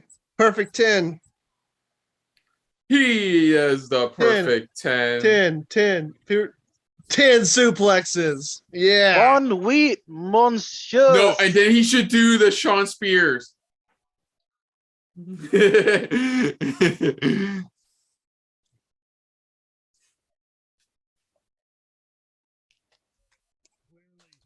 I feel like Sean Spears has lost a lot of steam.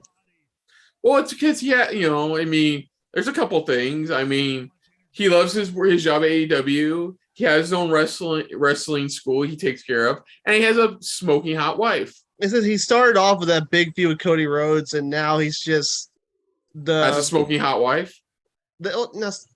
I'm saying that he's just like the henchman of the Pinnacle. And they're using him better here than they were in WWE when he joined the main roster. He had a better gimmick in WWE. Yeah, but I've enjoyed him more here in AEW. In AEW, I'm watching too much wrestling. Holy crap! Moose is a big man that can fly. Jesus. God damn. Moose is a freak of nature. I think they cracked the wood under that mat. Damn.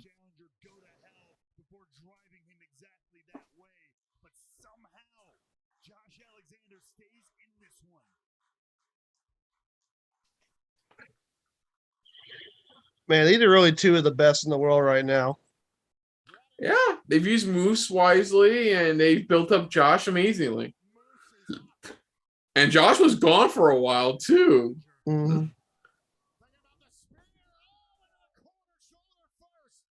11. Oh no. Oh, Oh, he got He none reversed of it. that. Oh, he grapevined it. He grapevined it. Tap.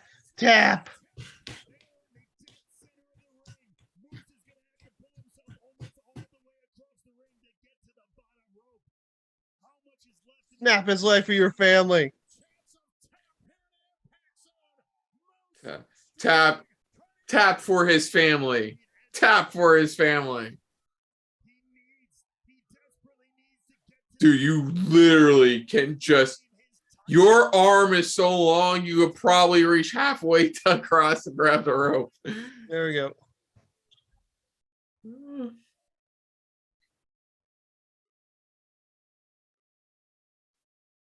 see the exhaustion also on the face of Josh Alexander.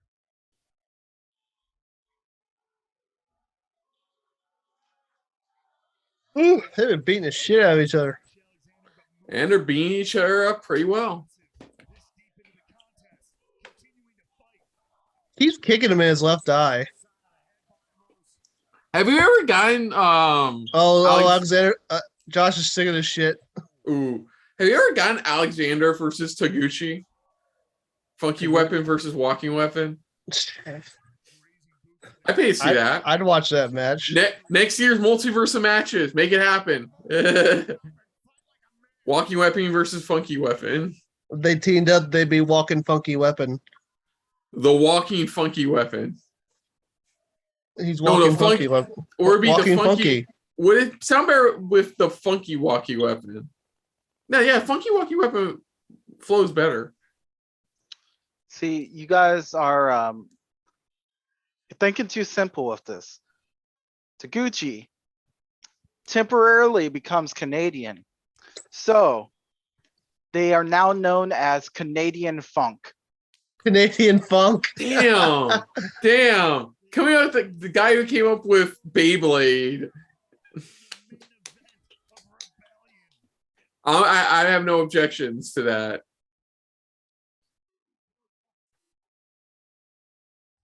Ooh, you know who their manager could be? Juice Robinson. Need more juice. Hell yeah.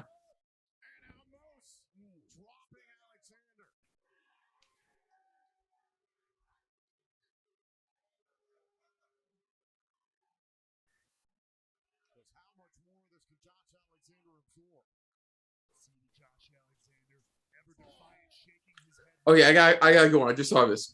If you had to take one of the most brutal moves in pro wrestling for $1 million, which one would it be? The Undertaker's tombstone pile driver. Thank you. No. Because he's very safe with it. No, because I know how that ends up. It's more or less, when you say brutal, I'm thinking of moves that are banned for a reason. And it's like, I wouldn't take any of them. Oh! He ain't taking no shit. Wow, I guess that's his version of Kurt Angle's The Straps Are Down.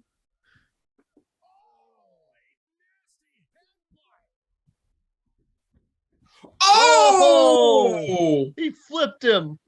This it? Is this it? C4! He's near the rope. Oh, he's in the rope.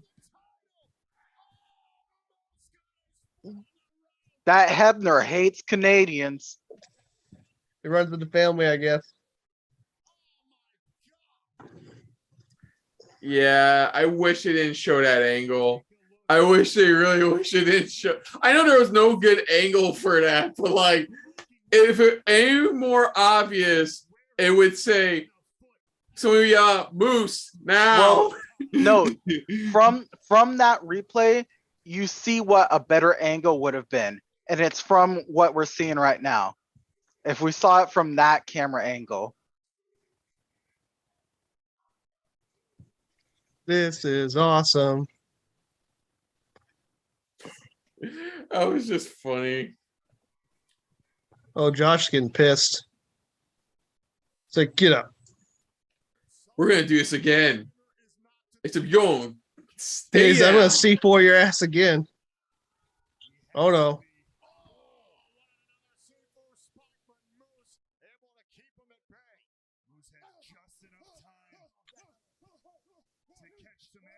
Oh, he's biting him.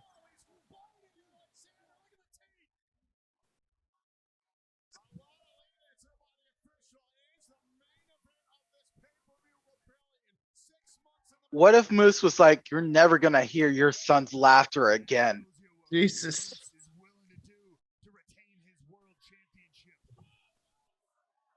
Oh no. Super duper plex. Super duper superplex. No, I would call that the super duper plex because that's from the very top. I'm trying to see what he. Nice.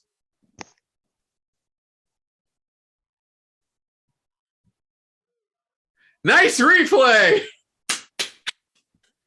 Dude, that was such a great replay of 5 seconds ago. Nick, I gotta say, every time we watch one of these Impact pay-per-views, they do superb jobs with their replay choices. I don't know. The wrestling's good. I don't care. There's no doubt about Oh, that. you reversed it. Is he Wait. going for a Styles Clash? You reversed Styles Clash? That is a Styles Clash. 20th anniversary. 20th anniversary. 20th anniversary.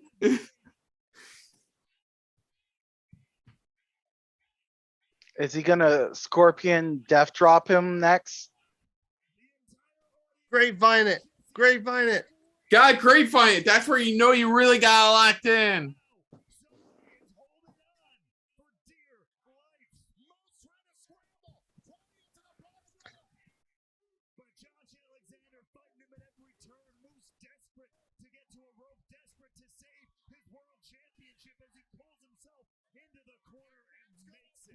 Oh no. Oh no. Oh no, turnbuckle. Oh, it kicked him in the nuts. Oh, he didn't put the turnbuckle pad back on. That takes some effort to do. It takes effort to do that. To be fair, I mean, it's not, you're not entirely wrong. Oh, damn it.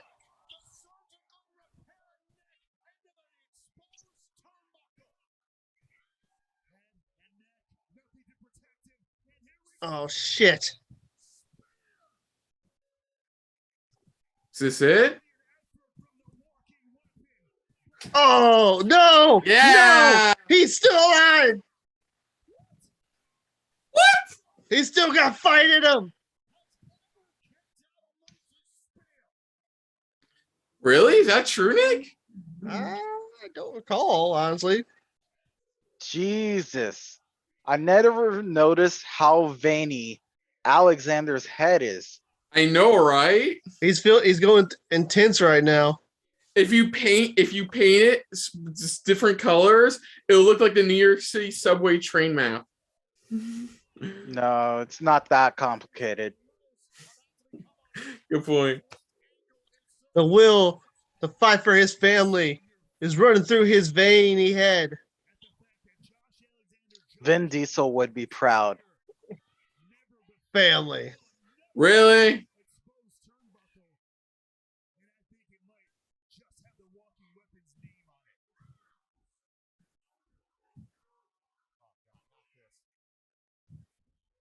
Oh no, he's gonna break his neck again. Oh, Dude, the way his head just oh God, I hurt my neck doing that. oh, he countered it. He kicked him in the, it looks like he kneed him in the face. We gotta see a replay Yes. of it. Yeah, no, even Matt's backing up. He looks like he kneed him in the face at the last second. Mm-hmm.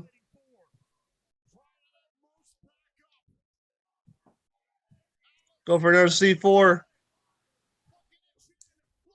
C4. Yes. C4. Count it with me, Nick. Count it with me. 1, 2, two, 3. three. Yes. Yes. Yes. Yes. He did it. 2-time. Two-time world champion. Wait. Somebody. Bring- I'm gonna Bring the family out. No. Bring the family out. I'm gonna He time did it. it. I'm gonna He time got it. his revenge. Wait for it. I'm gonna time this. No one's coming out. They ain't gonna do it twice. No. Roll with me on this. Family's Roll with coming me on out. Time to spear the kid. The Jesus, kid knows Mo. how to take it.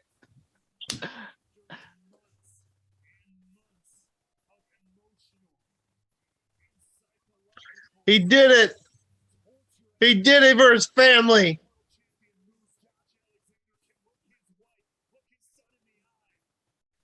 this. 2-time Impact World Champion. Oh, his son.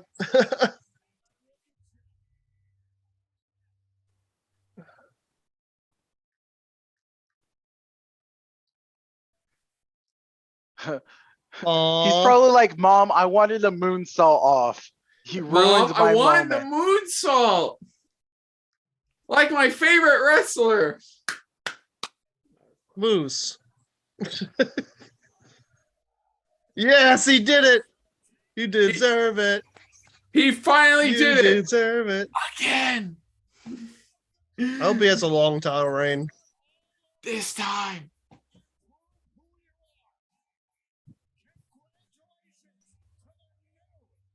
Look at how much time is left right now. A few minutes. Still enough time, Nick. Oh, that's it. Yes. That's officially his longest reign as world champion. That was Impact Wrestling Rebellion 2022.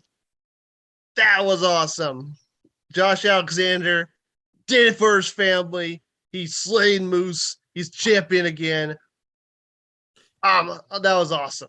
And he's currently having his longest reign yet as As Impact world World champion. champion. Yeah. All right. So let's go over this show real quick. In the opening match, we saw Steve Maclin defeat Chris Sabin and Jay White. I thought this was a really good opener. Hot Was it- opener. It was a very good opener. I feel like they're really starting to push Steve Maclin. Mhm. Now that getting a little ahead of myself, but now that Trey McGill's no longer X-Fin champion, I can see Steve Maclin going back for that belt. Maybe he can go after Ace Austin.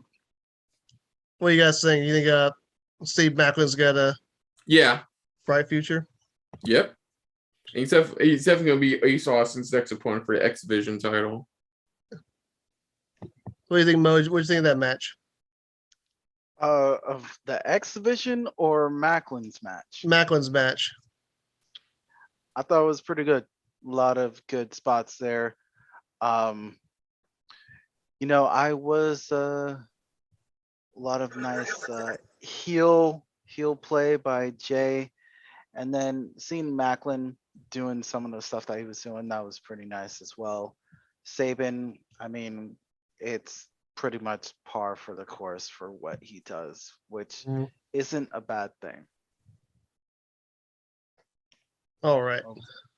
So next up, we had Taya Valkyrie versus Deonna Purrazzo for the AAA Reinas Championship. Really good match between these two talented ladies. Taya Valkyrie won to win her record-breaking fourth AAA Reinas Championship. A record tying. This Fab Apache is also a four-time champion. So yeah, record tying four-time championship. So yeah, this is a really good match. So Taya Valkyrie got the win, so I guess she can take the title back to more AAA. So that's actually the second time, because her last reign, she also won it in America at the Impact AAA event at Madison Square Garden. You guys remember that? Lucha invades New York. So she beat Tessa Blanchard. Right. But yeah, it's a really good match. I hope Taya Valkyrie still, they got that partnership place, so she'll be sticking around. Mm-hmm. And we'll have to see what Peraza does next. Like, I guess she still has to defend her Ring of Honor Women's title against the interim champion, Mercedes Martinez. Which should be a really good match whenever that takes place. Yeah. But yeah, what do you guys think of this match? I liked it. It's Mhm. nice seeing Taya Valkyrie back to where she probably belongs, which is in the Impact Zone. Mhm. Oh my God, what is Taya Valkyrie doing in the Impact Zone? But no, it was great seeing her back. It was a good match. Nothing big to highlight, but I think the right person won. I mean, like I said, Taya's more affiliated currently with AAA, so it makes sense for her winning the title here and bring it back to AAA. It'll be cool to see where she goes with that title. Mhm. What do you think of it, Mo? I mean, it's definitely good. It seems like Impact is just Impact and I guess AAA are going to be more suited for Taya. They seem to definitely showcase her best talents and give her more of a spotlight and reign than what was going on with her in NXT. And I know that it was like husbands in the same company, so maybe that had something to do with it. But overall, this match between these women, it was great. Like I feel like maybe this will be the lead of cracks starting the show and Peraza's reign of titles, but that's for a later time. That's the first time titles changed hands on a non-AAA show. Second time in America. Yeah, that's very good. Very good match there. All right, so next up, we had the X Division triple threat match. Ace Austin defeated Trey Miguel and Speedball Mike Bailey to become a three-time X Division champion and breaking his Rebellion curse. He had lost the title at the last two Rebellion pay-per-views. So yeah, the curse is over. The curse of Ace Austin is over. I don't know. I don't think you can call it a curse unless he lost like at least 5 times at At least Rebellion. 5 times. 5 times, give or take. Yeah, it's not the curse of Bambino. So yeah, I enjoyed this. Is a really good triple threat match. Mike Bailey got to show off his stuff. Trey Miguel had a good 6-month reign as champion. Now Ace Austin is the champ for a third time. We'll see how he does that. So we'll see what Trey Miguel goes from here. I thought this was a really good fast-paced match. Mhm. I can see why, it's smart for Ace Austin to win, but at the same time, this was a great showcase for Mike Bailey as well. He really showed stuff. He was like for me, I know I'm happy for Ace Austin, but Bailey was the highlight of this match. Mhm. Like, he really showed what he's capable of, and I really can't wait to see more from him. Let's see. I'm worried about Bailey's feet. Oh, that's interesting. So the reason why it took so long for Bailey to get to the United States, because he tried in 2016, but he got arrested and he was barred from the United States for 5 years.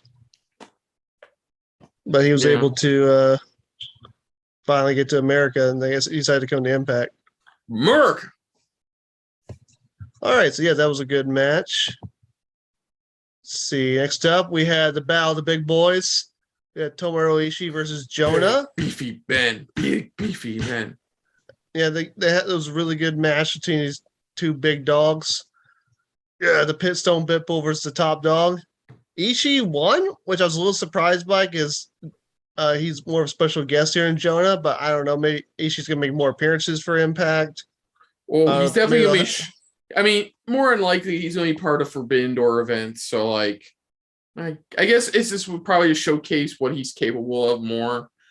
And one of the reasons this match was made, not saying that's the reason Ishii won, but, like, I mean, honestly, I'm generally surprised you are. I thought JONAH was going to win as well. I mean, of course, I'm going to go for, Ishii because it's Ishii. But, like, I thought it was a good match. Exactly what you expected it to, and there was expected it to be, and there was nothing wrong with that. Two very hard-hitting guys going at it, and Joy even being a high flyer, like a bit of a high flyer himself, added a little spice to this match. Yeah, even though JONAH lost, losing to a guy like Ishii, I don't think will hurt him too bad. No, And, that's yeah. and And they, then and they could always refocus him if they want to put him back in the world title picture. yeah. So yeah, And I thought this was a really good match. What did you think of the match, Mo?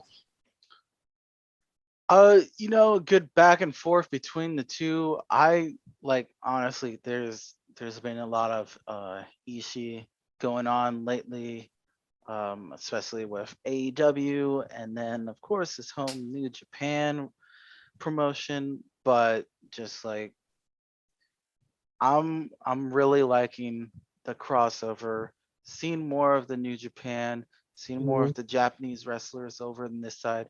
And I think also it's like with how I can only imagine it takes a while for them to come over to our side of the country, especially Yeah, you gotta get a visa and everything. with Uh, visas the and travel we're in restrictions are finally being lifted more and more. well also it's like that kind of situation. But with that, it's kind of like, okay, this person is over here.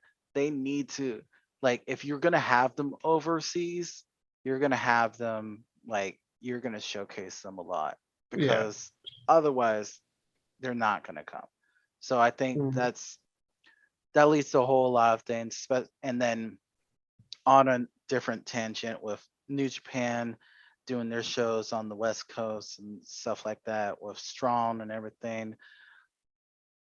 It's great. It's great to see Jonah uh being the madman powerhouse that he is. And I mean, even though I went with Jonah and he lost, I wasn't disappointed in the loss. It wasn't a bullshit kind of loss. Mm-hmm.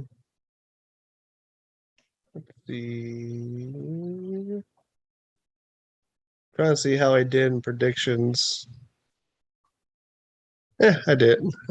Okay, so next up we had the 8-team gauntlet match. Do a quick recap. Grace and Morrissey were eliminated by the major players.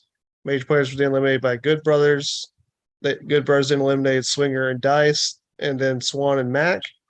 The Good Brothers were screwed over by the Kingdom and Are No More. Are No More lost to Heath and Rhino, and then Heath and Rhino lost to Violent by Design, who retained their tag titles. Um, this yeah, you want to go ahead? here, this match, I feel like this is one of the weaker matches of the card because of how you don't put a gauntlet match into a pay-per-view event. I feel like that's the biggest drawback for me for this match because it felt heavily rushed because you only have so much time on a wrestling pay-per-view, unless you're doing 2 nights at WrestleMania. But like, yeah, this match felt a bit rushed.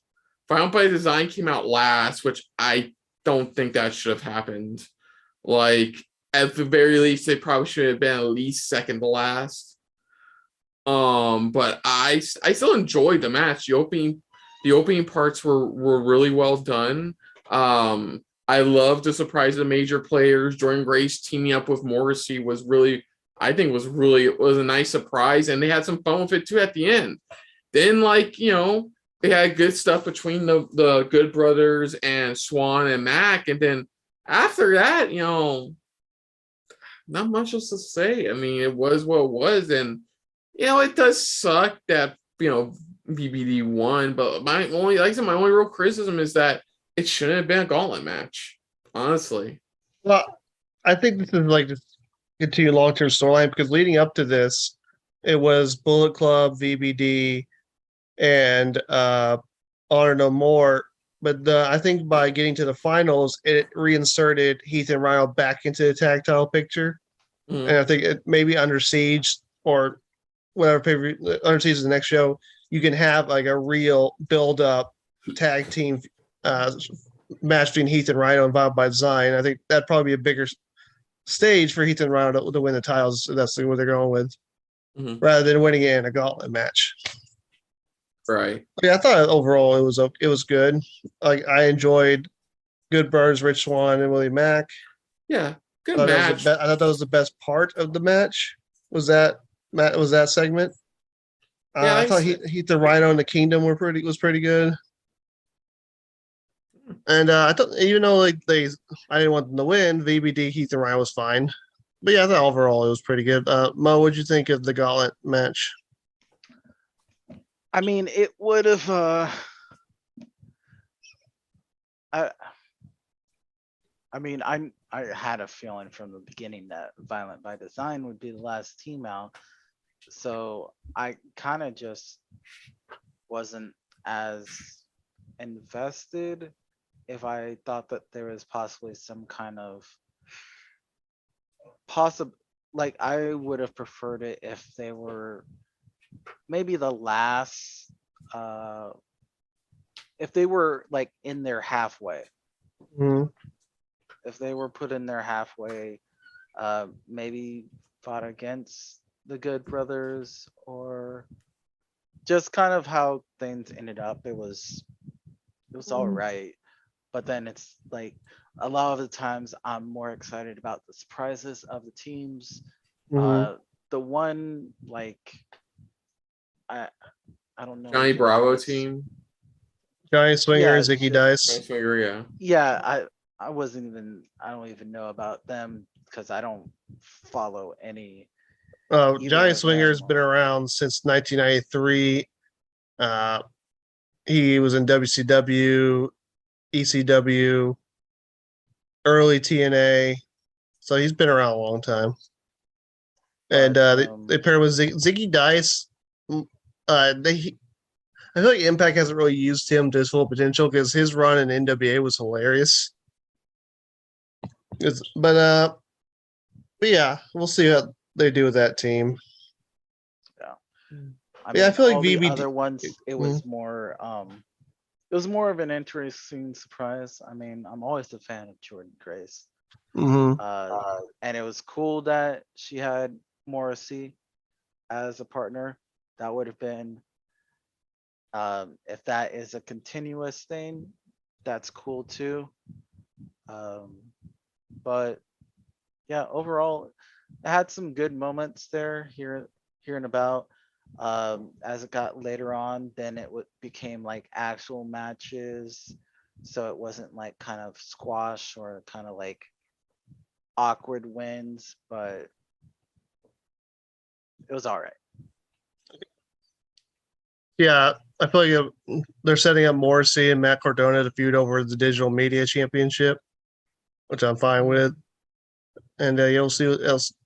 I think we'll see if Heath and Ryan get another shot. Let me ask you something, Nick. I know they were talking about how like she could be the first like tag team champion and knockouts women's champion. No, what he meant was the first female and male tag team championship hold. Like she meant they meant like holding the knockouts tag titles and tag titles. Sorry. But do you think they would consider pulling a Tessa Blanchard with Jordan Grace?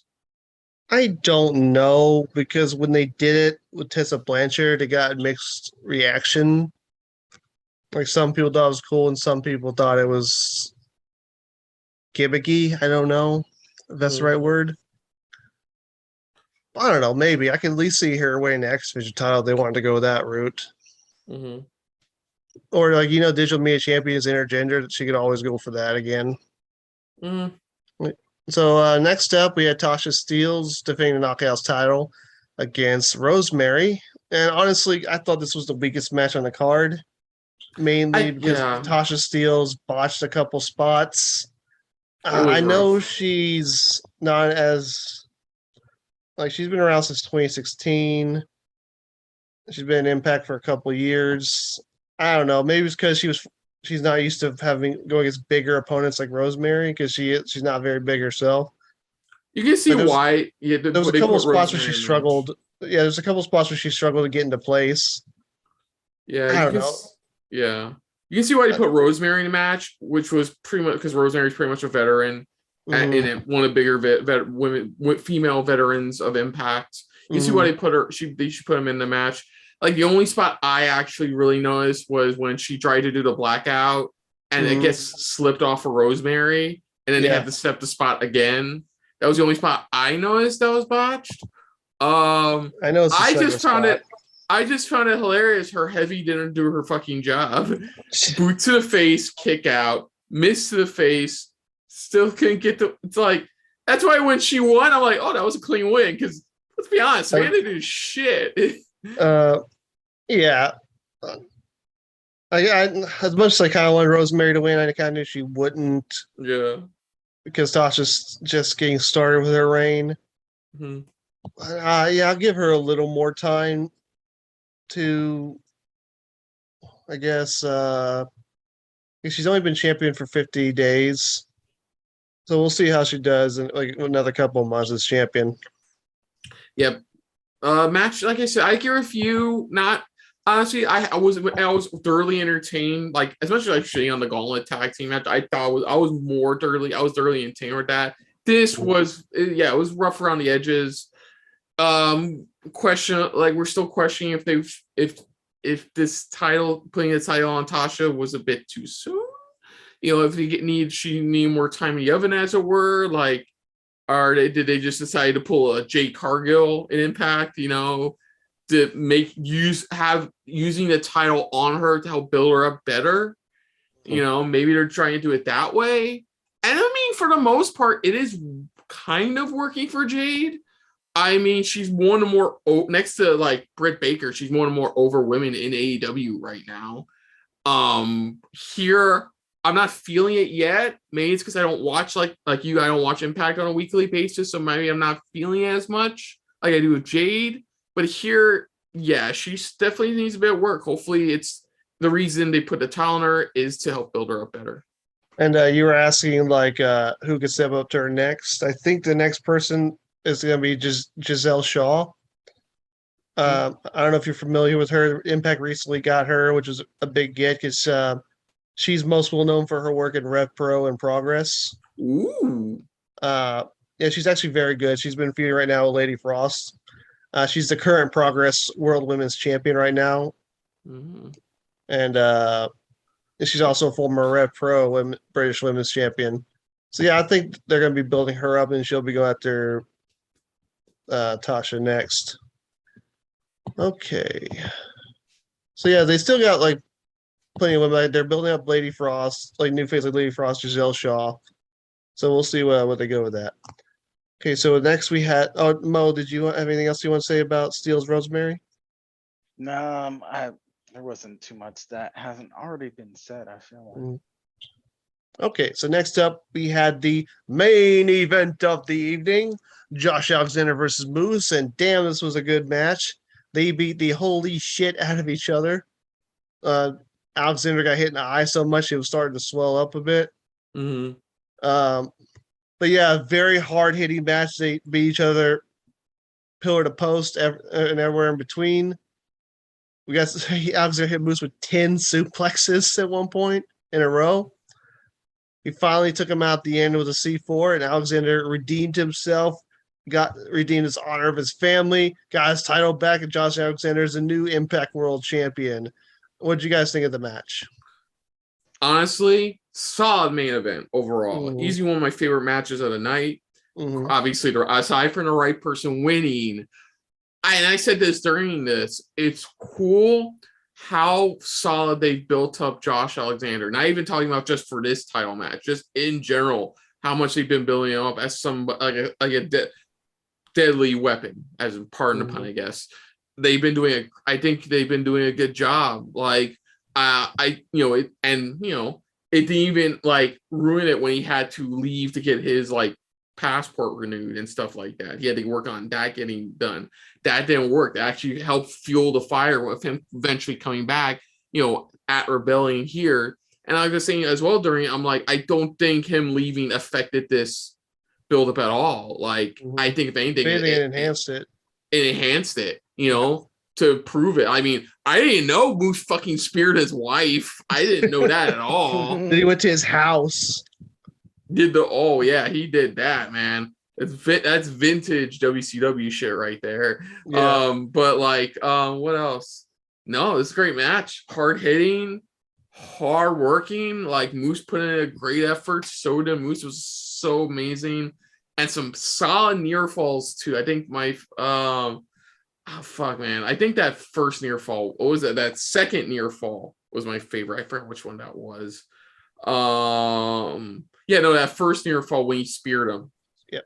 Yep. That first near fall when he speared him too, and then that spot he took in the corner where he just like fucking bobblehead in that corner. Yeah. It's like that made my neck fucking hurt. But no, right person won. Great ending. Love mini walking weapon in the form of his son. Great moment overall, and he's currently now this reign's longer than his previous world title. And Moose had a really good run as Impact World Champion. He went up against everybody, held it for 182 days, which is tied for the 6th longest reign. He's tied with Samoa Joe's reign. That was also 182 days. Shit, Joe just heard you, and they're making that the main event match for Under Siege. Joe versus Moose would be a very good match. Dude, Ring of Honor television champion versus the Impact World Champion? Fuck yeah. Well, he's not the world champion anymore. Well, I'm saying Impact. I said the Ring of Honor TV champion. Put some versus the Impact World Champion, you said. But yeah, Phil's Curious longest reign champion was Bobby Roode's first reign, 256 days. AJ Styles' first reign, 211 days. Johnny Impact's reign, 196 days. Sting's second reign, 189 days. Rich Swann's reign, 183 days. And as I said, Moose and Joe were tied for 182 days. Mm-hmm. So Moose had a really lengthy reign. And I hope Alexander has a good run. I'd like to see him maybe hold it all the way to Bound for Glory. We can see that if anybody can take it from him. So, Mo, do you have any thoughts on the main event? I feel like I made my thoughts known throughout some of this. There wasn't enough, you attacked my father, now I must come and slay you, Moose. But throughout the whole match, I've heard this is a Canadian saying. Might be wrong, might be making it up, I don't care. But you mess with the maple leaf, you get the Niagara Falls. If you hear a Canadian say that phrase, you better just run, because then you end up like Moose and you just get messed up. Oh, and okay. Kristen, you said how you were impressed how his wife took that spear. The reason why she is a professional wrestler. Well, I'm not surprised there. I mean, but it was. I mean, I didn't even know he did the spear. I think that's what generally shocked me. I'm like, fuck.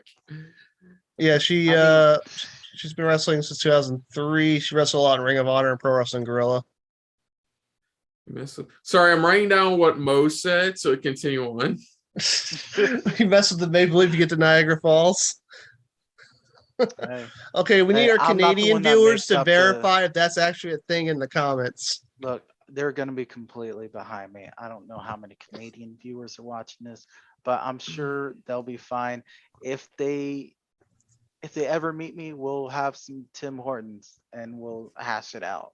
But I'm pretty sure that's a saying. It has some Canadian bacon with some maple syrup. No, it's just Tim Hortons. I'm pretty cheap. But overall, this match was great. I know, Nick, with you watching Impact so often, you get to see the continuous build up and payoff. For us, my time frame is I watched the man win a championship, get murdered in front of his wife and son, and then months later comes back and just ruins that man in front of his own wife and son. But it's a feel good moment. So, and there was no lingering afterwards. So my other prediction didn't come true, where someone else just decides to ruin Alexander's day again, and it just becomes a continuous thing to where Alexander could just at this point be 8-time Impact champion, and it's just like every time he wins it, somebody steals it from him. But yeah, I'm looking forward to seeing who's going to step up to Alexander next. Could be Jonah, could be Ace Austin, could be anybody, honestly. All right, so did you guys have what was your favorite match of the night? I guess great and final match. Yep, Alexander Moose, Ishii Jonah. Yeah, Mo, did you have a favorite match? I mean, it's kind of a cop out, easy thing to say, but the world championship match. Mhm. Oh yeah, same here. All right. World Championship match. I think it was easily match of the night. All right. Any other thoughts on the show before we this up? Other matches to note. Of course, I think both triple threat matches were really well done. Mhm. And I enjoyed the AAA women's title match. Mhm. All right.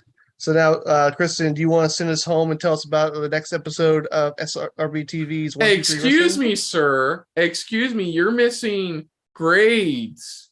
Oh, that's right. We do have to give our grades. I'm giving it an A.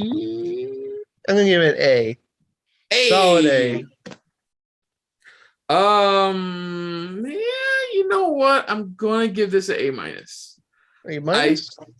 Like I said, the gauntlet match thing was a bit much, and I thought the knockouts women's title match was definitely rough around the edges. But there were still big highlights like the easily main event match, and both of the triple threats were really well done. All right. Well, what's your grade? I'm gonna say a B plus this time around, just simply because, more or less, as Kristen stated, the knockouts women's match, and then with how the gauntlet came out, I overall was fine with the gauntlet. It's just I would have liked if Violent by Design was more or less a little bit more in it so that they could show more dominance. And then maybe last team is Heath and Rhino so that they can have their moment.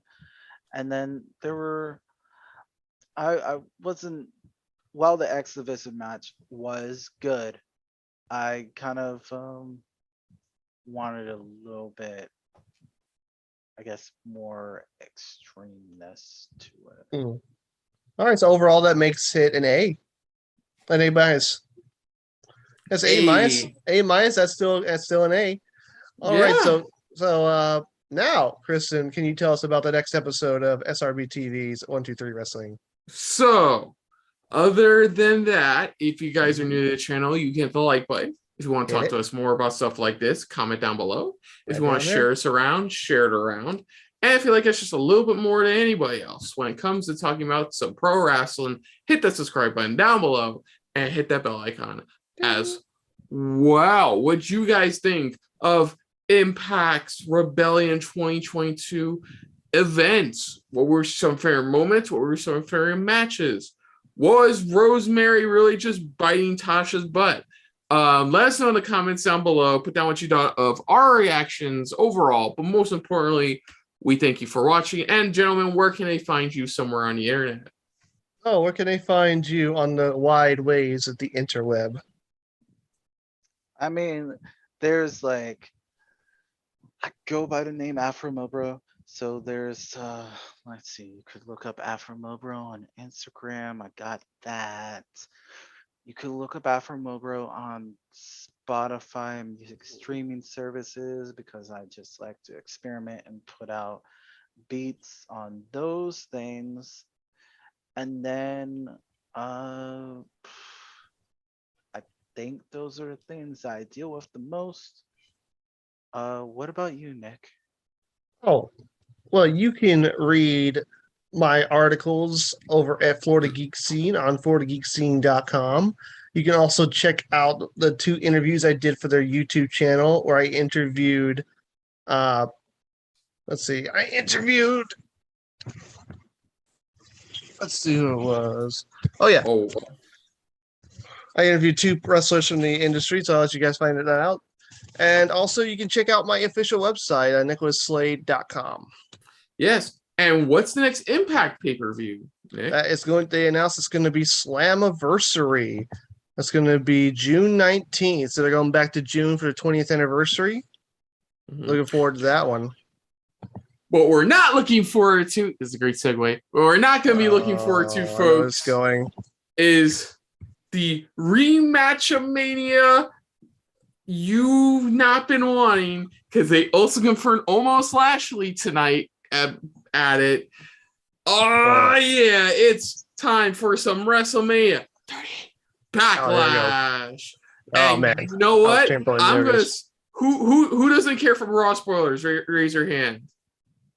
I mean, And I don't considering care to raise my hand. Asuka's back, Yay! considering Mustafa Ali is back, That's surprising. and considering Ciampa lost a tomato in his name, I'm What? sure things should be fairly interesting at WrestleMania Backlash 2022.